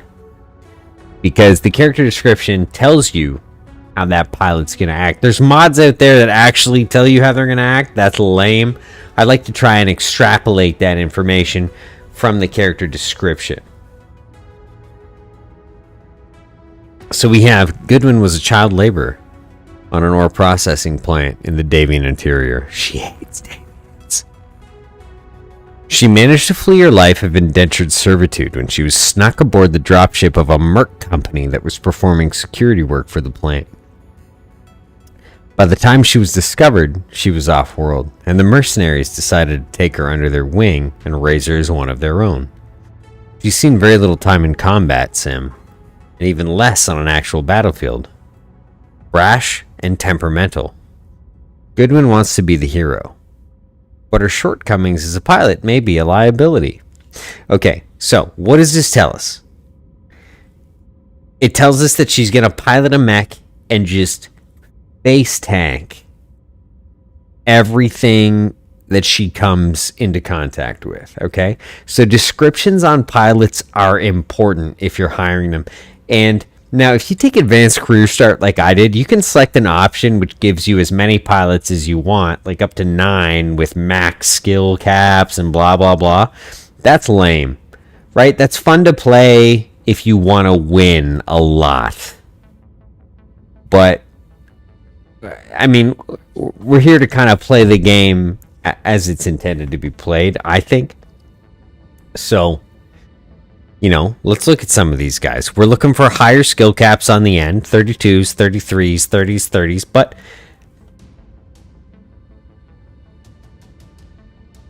these are good. They're not hyper expensive to hire. Their salaries aren't bad. But we need to read the descriptions. So let's look at Monk. In the name of a family tradition, Monk began training to be a Mechwarrior.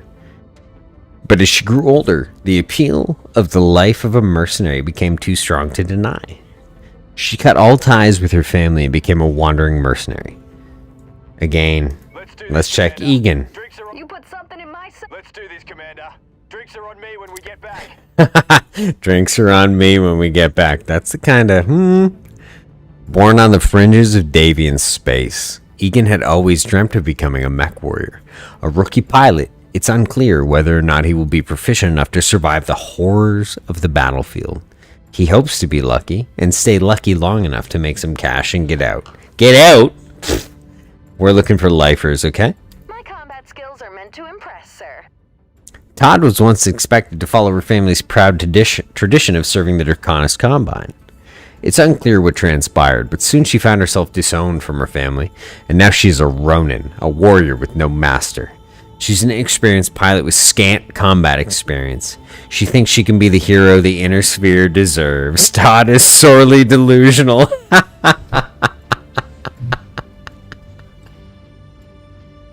I like that. I like that in a pilot.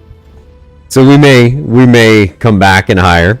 We don't need any pilots yet, but eventually, especially for long 2-year sets, multi-planetary, multi-missions, you need multiple pilots. But we're making our way north. We're gonna repair the mechs and make our way up. Let's go to Fuckeroy.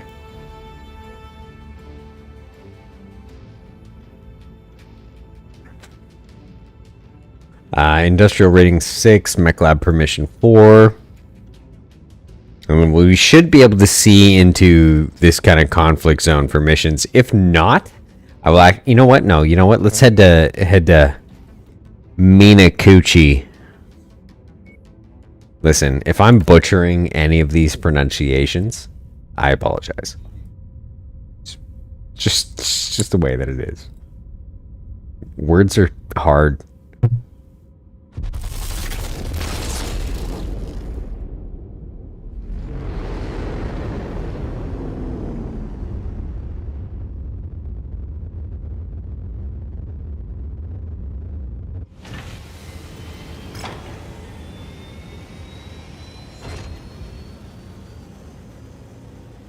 There's an infiltration for Steiner.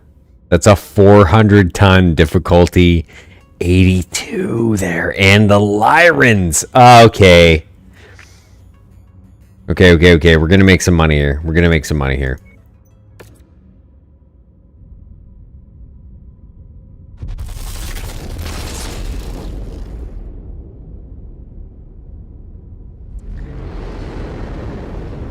Jay Stewart. I don't think that anything unintentionally becoming an innuendo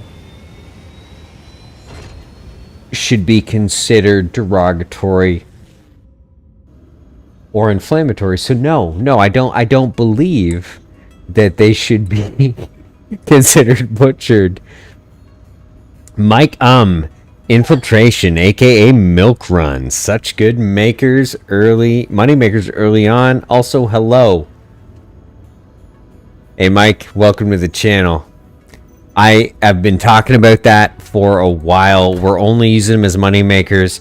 The first mission kind of went tits up and cost ourselves 3 to 5 million in C-bills worth of mechs. So we're playing catch up here. We're playing rebuild, which is, I'm sure we've all been there.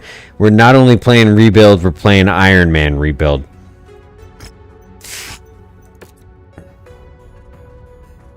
Extreme weather warning is in effect, Commander. In a locust on a 400-ton mission. With sensor malfunctions.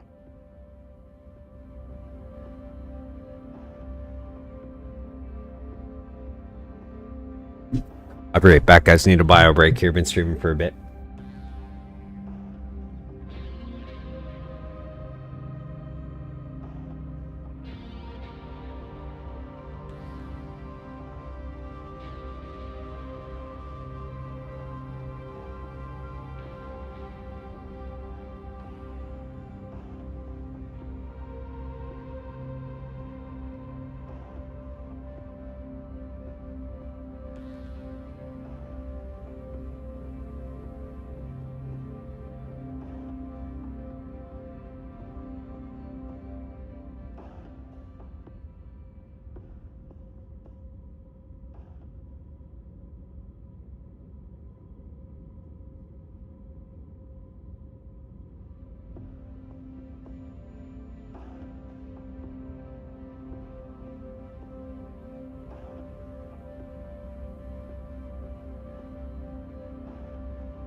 Okay. What do we got here? Sorry, guys, what did I miss? I'd call you a madman, but I've literally watched you just face run these and make millions. Yeah. Mike says, I'll run a 400-ton defense mission in that bad boy with heavy support. Mike, let me tell you, I'm playing HOTAS. I think it was obvious in the title, but hand on stick and throttle. It's absolutely, and I'm using pedals to turn the mech. So I've got foot pedals as well. Okay, so you're going to notice a lot of discrepancies when you see me pilot these mechs. I've gotten fairly competent, fairly adept, okay? However, you're going to notice things are a bit slower, like turning the torso. No matter what you do. Let's take the take the chicken here. The chicken infiltrator. You with the details about this one, but has promised to give us clear objectives once we've made contact at the marked nav point. Stay away from enemy units to remain undetected. Light mechs are much harder to detect. Command your lance to hold fire, as any attack will immediately raise an alarm. Oh, I can pilot the spider in the same way. Honestly, if you do get a HOTAS and you do keybind it, and again, I'm gonna mention this again. Hold on, let me. Rihanna, please be quiet. I'm trying to talk. So listen. If anybody hanging out, or anybody catching this video later, or anybody clicking through, stops at this point and hears me talking, if anybody is having trouble mapping their HOTAS, okay? HOTAS, hand on throttle and stick, and has pedals, or doesn't have pedals, hit me up in the comments, message me privately on YouTube, I don't care. Click on that hidden link that says like business email and email my YouTube email. If you have a question about mapping HOTAS, I will help you. I don't leave comments unanswered generally, almost ever. And if I answer one person that comments, it'll be a link to the social tab on my YouTube, and I will provide you guys all the link to the kind of the HOTAS presets I have. And that's going to help you get it set up. And then after that, it's honestly going into the quick match and then hotkeying. Like just going to keybinds and using your joystick buttons and using your, you know, your HOTAS buttons and all that stuff. Like your throttle buttons, whatever you need to do. That all just meshes so well once you get kind of the base set up.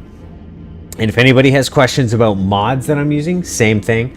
I'll send you the link to my Steam mod profile, exactly what I'm using, or a screenshot. I'll put it up on my social tab of the mods I'm using. Because playing with HOTAS has made this game one of the most entertaining games. I mean, the game itself is amazing. Everything about this game is awesome. The concept, you know, it's a mercenary company manager in giant Pacific Rim style robots, and I get to fight other robots. This is amazing. But if anybody has any questions about that stuff, honestly, comment. Let me know. I don't know. I say comment not because, hey, I need comments for the algorithm. I don't care about the algorithm. I haven't streamed for the past like 17 weeks. I say comment because I answer them when I can. I love chatting with people, and I'll help anybody who needs help with this stuff. Guys, I'm not making a living off YouTube ever. But I love streaming and hanging out with people, because when I game, I don't have a lot of friends that want to game the games I game. So hanging out with you guys and chatting with you guys is what makes gaming fun for me, on YouTube especially. While we're in the field, attempt to sensor lock each mech you come across without alerting them to your position. Do I have the side foot buttons for the JJs? I'm gonna need you to expand on that.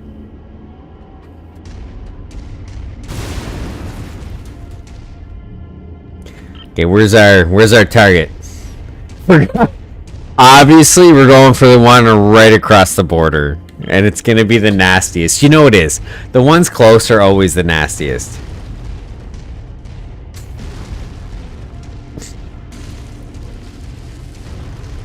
Oh, I didn't mean to do that.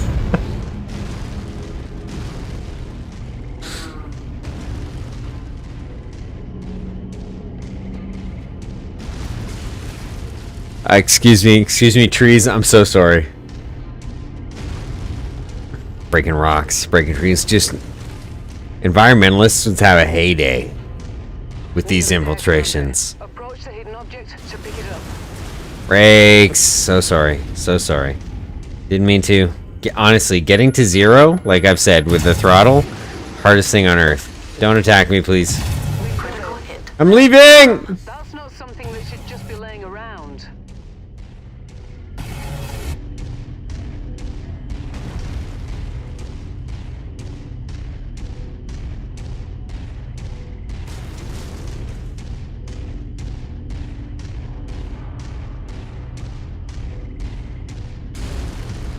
Oh, jump jets. Okay, JJ, gotcha.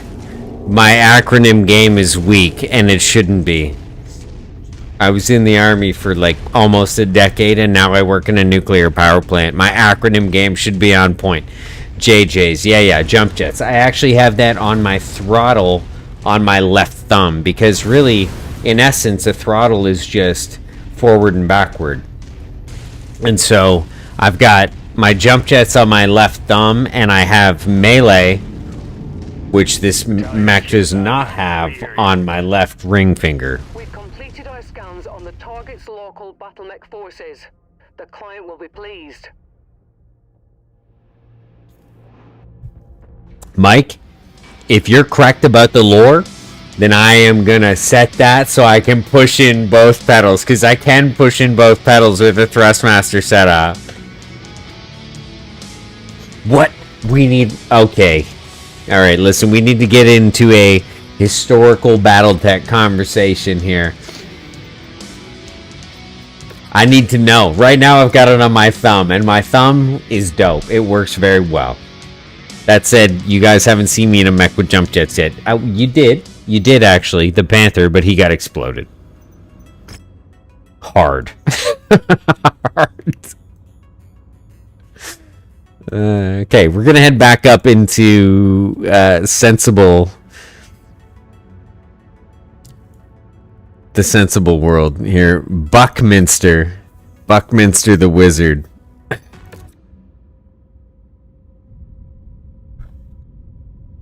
When you say back an inch, you mean away from my mouth?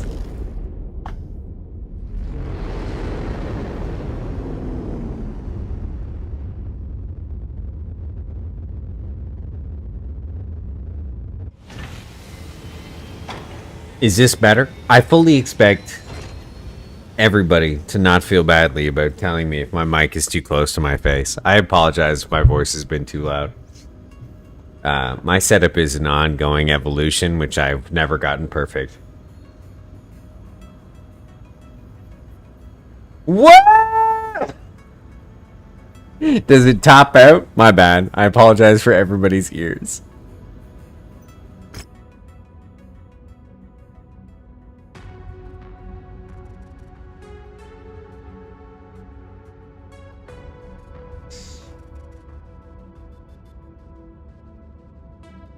$34. Okay, the missions are getting easier. The further galactic north we go. That's what we need. We need the easier missions. Oh, it's kind of good if it tops out though, so I don't deafen people.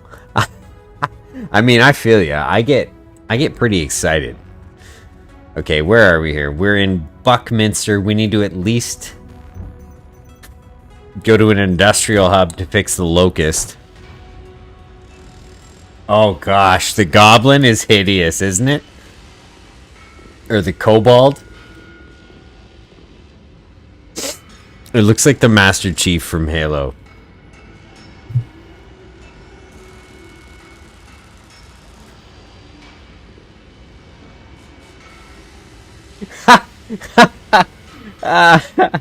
Why do we have... Oh, man. So far we've got Wayne's World references and somebody putting me closer to 40 than 30 in the chat. It's like I attract people in a certain age group.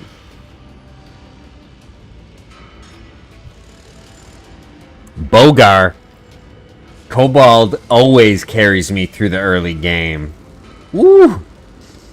It's a gnarly mech. It's a, you know what? It's got insane armor for its weight class, doesn't it? What do you think this guy's deliberating about? Like, you know, I hate this ship. I hate these mercenaries. I hate these mech pilots. Maybe today's the day that I just set off the ammo depot. I mean, he doesn't look happy.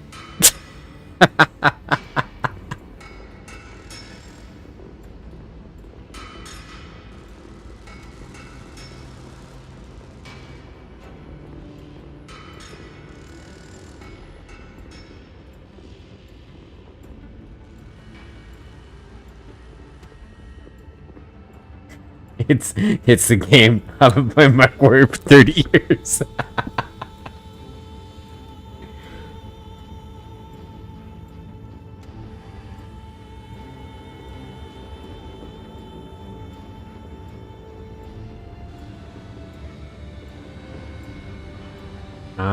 Okay. I think we're pretty good inside the ship here. Let's see where we can go now. Don't think there's anything we can do in there. Multi-mission. Oh, what do we have? Another infiltration on the way north. Again, this is bad. It's good and it's bad. Good and it's bad, okay? We're making easy money. But at some point, when your rep gets too high, the lower level missions will not pay out as much, so you can't rely on them. Fun fact, the Phoenix Hawk is also actually a Veritech fighter from Robotech. Get out of here.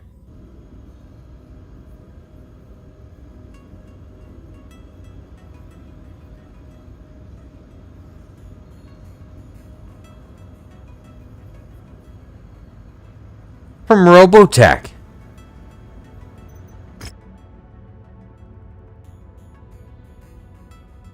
Okay.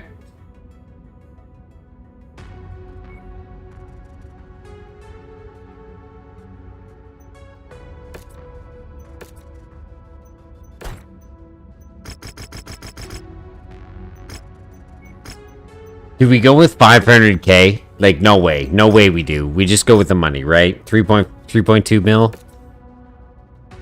Bad news, Commander. Extreme weather conditions means you'll be dealing with limited visibility and compromised... And do we take the Phoenix Hawk? Do we take the Phoenix Hawk? Or do we... No, we take the Locust. Because if we lose, who cares? There's no way I'm taking a hero mech. We'll take way more damage than necessary.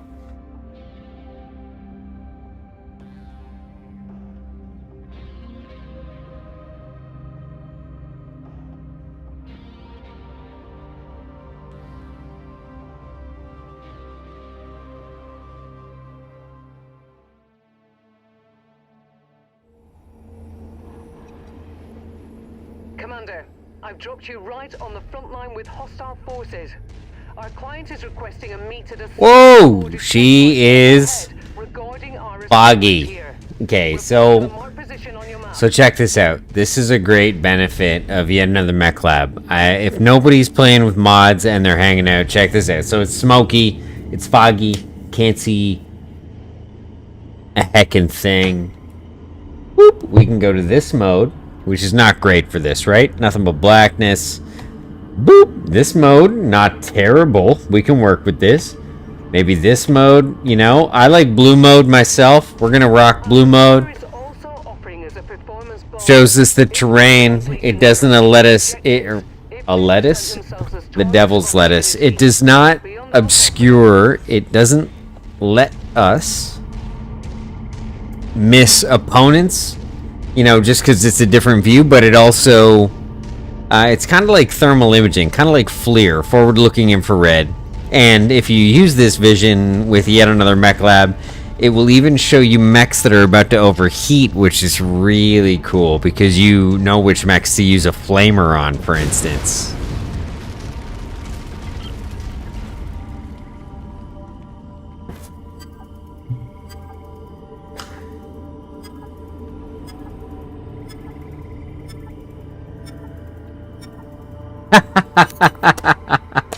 Macross!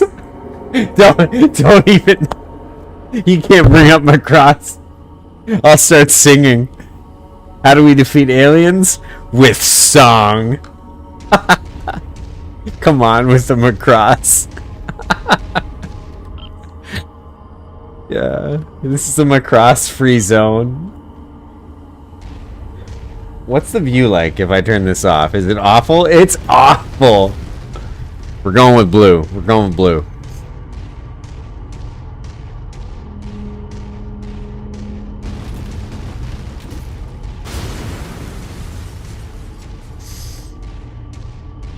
You know, I think there's only so many ways to draw or articulate a mobile suit or a Mechwarrior.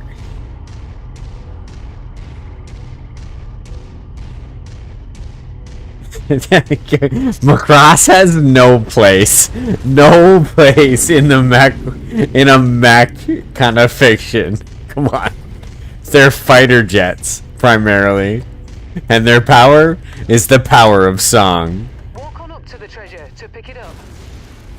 That's close enough. Ready to start pickup operation.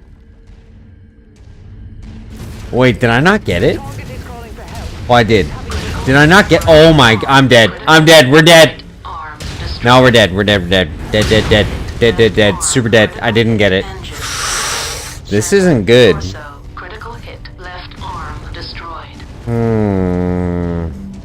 What's the play here?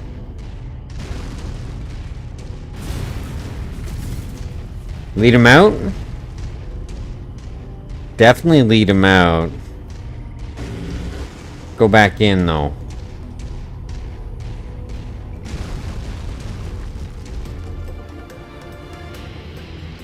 No, not good.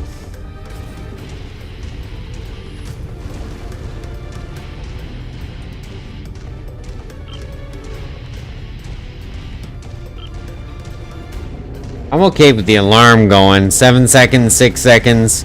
We've got a lot of mechs and a whole base over here, but hopefully I can get to the bottom right one. In the meantime, I'm brutalized though. I have absolutely no armor on my torso. Yeah, get out of here. Come on. They've reported your position, Commander. They're converging on you now. Get out of there.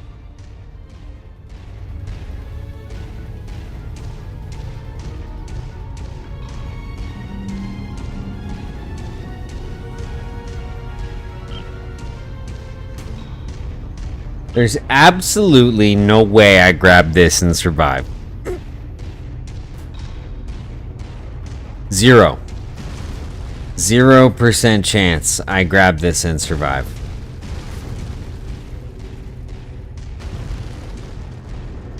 Yeah, and there's a dropship. Ah, man.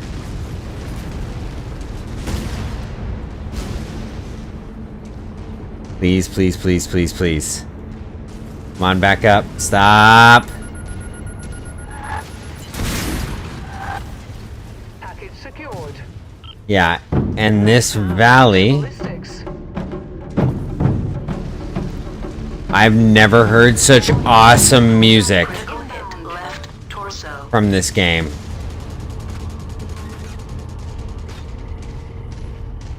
That like kind of tribal drum.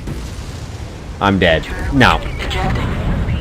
The commander is down. Begin It was worth a try. operations. It was worth a try.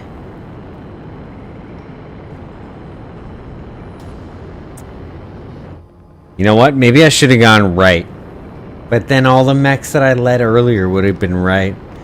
We lost the torso early.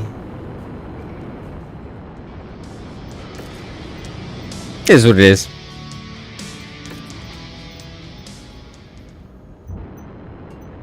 Another one for the scrap pile.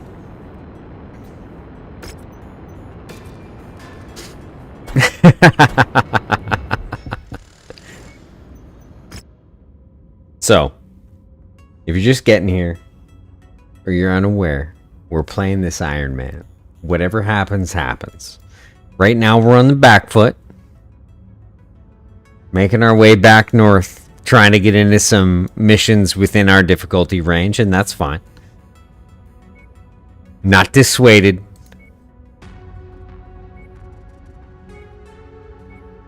You're going to have wins, you're going to have losses. I try every infiltration with the solo mech and usually a light mech. I don't care about losing a locust. They're cheap, they're easy to come by, we can rebuild them.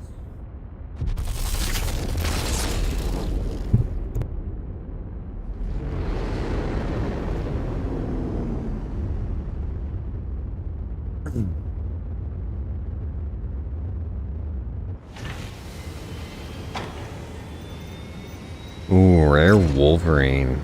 Wolverine is a great mech. Spider, probably one of my favorite mechs. Panther! Okay, we've got money now, so once we get back up into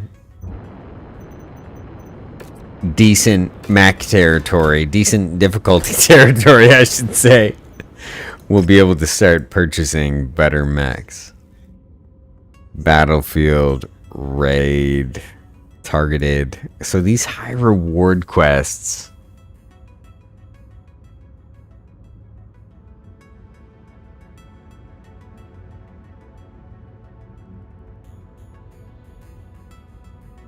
I kind of want to get into these high reward quests. We don't even have a full lance. Let's just review our assets here. Okay. Let's look at the barracks, the pilot roster, commander, myself, injured, okay? Not the strongest member on the team either. Actually, Goblin will be the strongest member on the team right now because he's got max 10s and 60 skill cap. So he's our strongest potential candidate. What do we have here? Another infiltration. Now this one's 160 ton. We can knock this one out on our way further north, and it makes it make sense. We're still headed back towards Kurita space, where the low-level missions are for us, and we have the opportunity to destroy yet another locust. So what is this? This is an independent mission. We've done a couple missions against them. Now, hold on. Let's check our faction rep with them before I accept that. Operations, faction standing.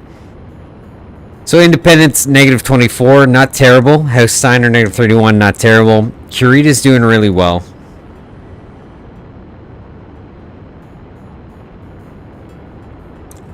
What level was the infiltration I just tried? I think it was 81 difficulty. I think it was 400 ton.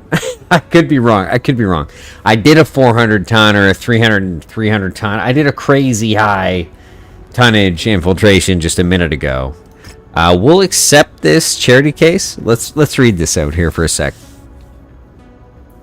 Inner System Advocacy is a non-governmental charity organization. So the ISA. We are human rights advocates who work all across the inner sphere. And with the war-torn worlds, we sometimes are called to aid. We need to contract with mercenaries for that work.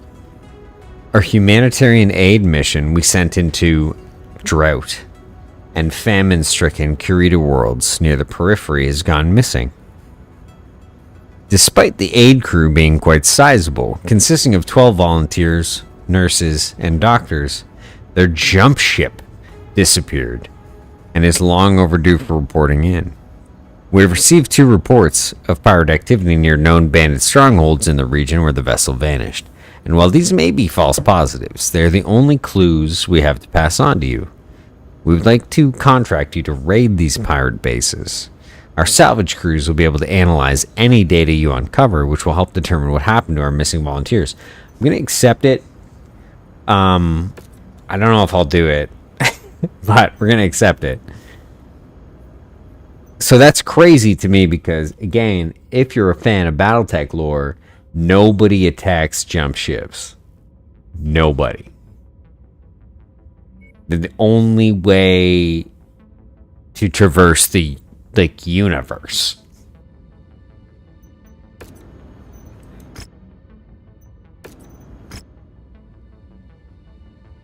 So we have a Kurita 160-ton infiltration in Spittle.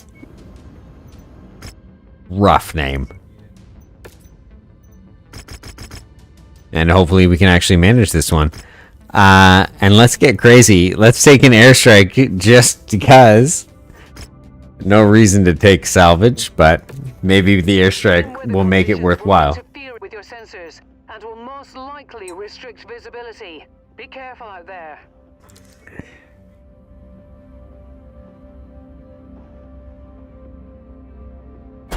A huge part of me wants to take the Phoenix Hawk. Shadow Seer, thanks for hanging out, man. Take it easy.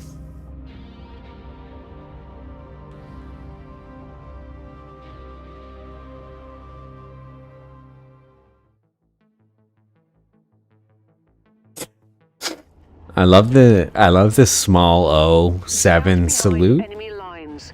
Follow the nav point and follow orders. Be quick and quiet. We've been cleared for airstrike support on this mission, Commander. I'll give you the okay once you're in target range. Stay away from enemy units to remain undetected.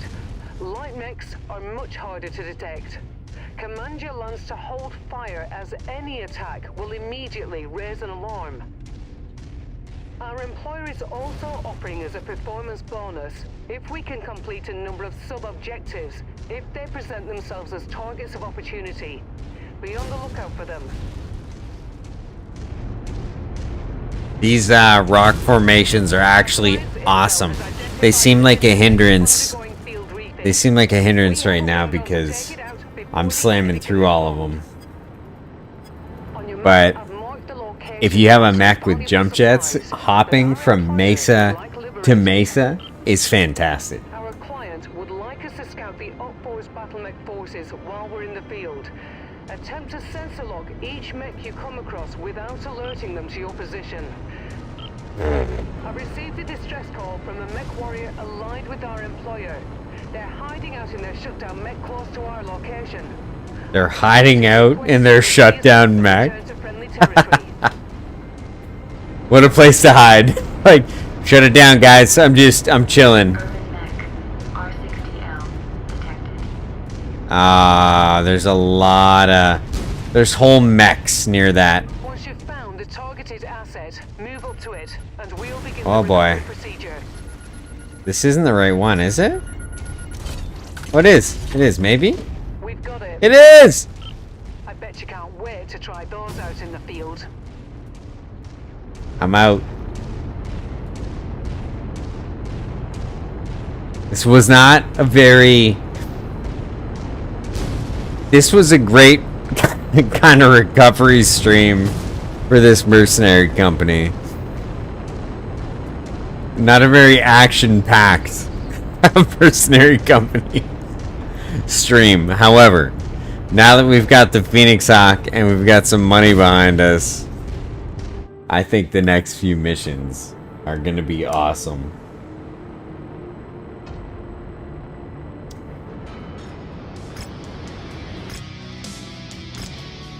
That said, guys, everybody, thanks so much for hanging out. We're going to head back to the nearest star system. We've got 10.6 million C-bills on not a terrible... Not a terrible start. Not a great start. Not a terrible start. We got 10.6 million C-bills. We're about to waste 300,000 of that getting back to a spaceport. Maybe I can go to one closer. Let's not get crazy here. Stanzac. Let's waste 150k. But thanks so much, everybody, for hanging out. It's been a almost 3-hour long stream here, and I've got to get ready to do adult things. Thanks for being so conversational. everybody. It makes my job easier. And again, let me reiterate, if you have questions about HOTAS, mods, anything like that, fire it in the comments or send me a message on YouTube. Whatever's easier for you. I don't care about comments. And I'll get back to you as soon as I can.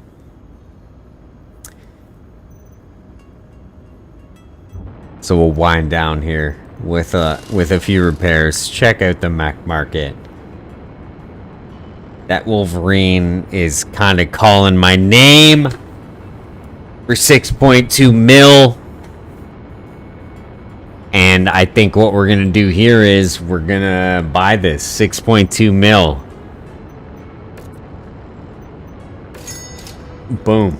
Done and done. Now we have a full lance. At the very least. And next time, I think we're gonna do a lot better on our first few missions. Again, thanks so much for hanging out. I look forward to seeing everybody back. If you have questions, if you have comments, fire them in the comments. I'll get back to you. And if you check the community tab, there's a Discord link. It's not busy. Not too many of us in there. But if you chat with me there, I'll answer you for sure. I'm on Discord a lot. And if you've got input, feedback, suggestions, I take them there just as well as I take them on YouTube. So, good luck with your mech warrioring. And I hope to see everybody back. Have a good night.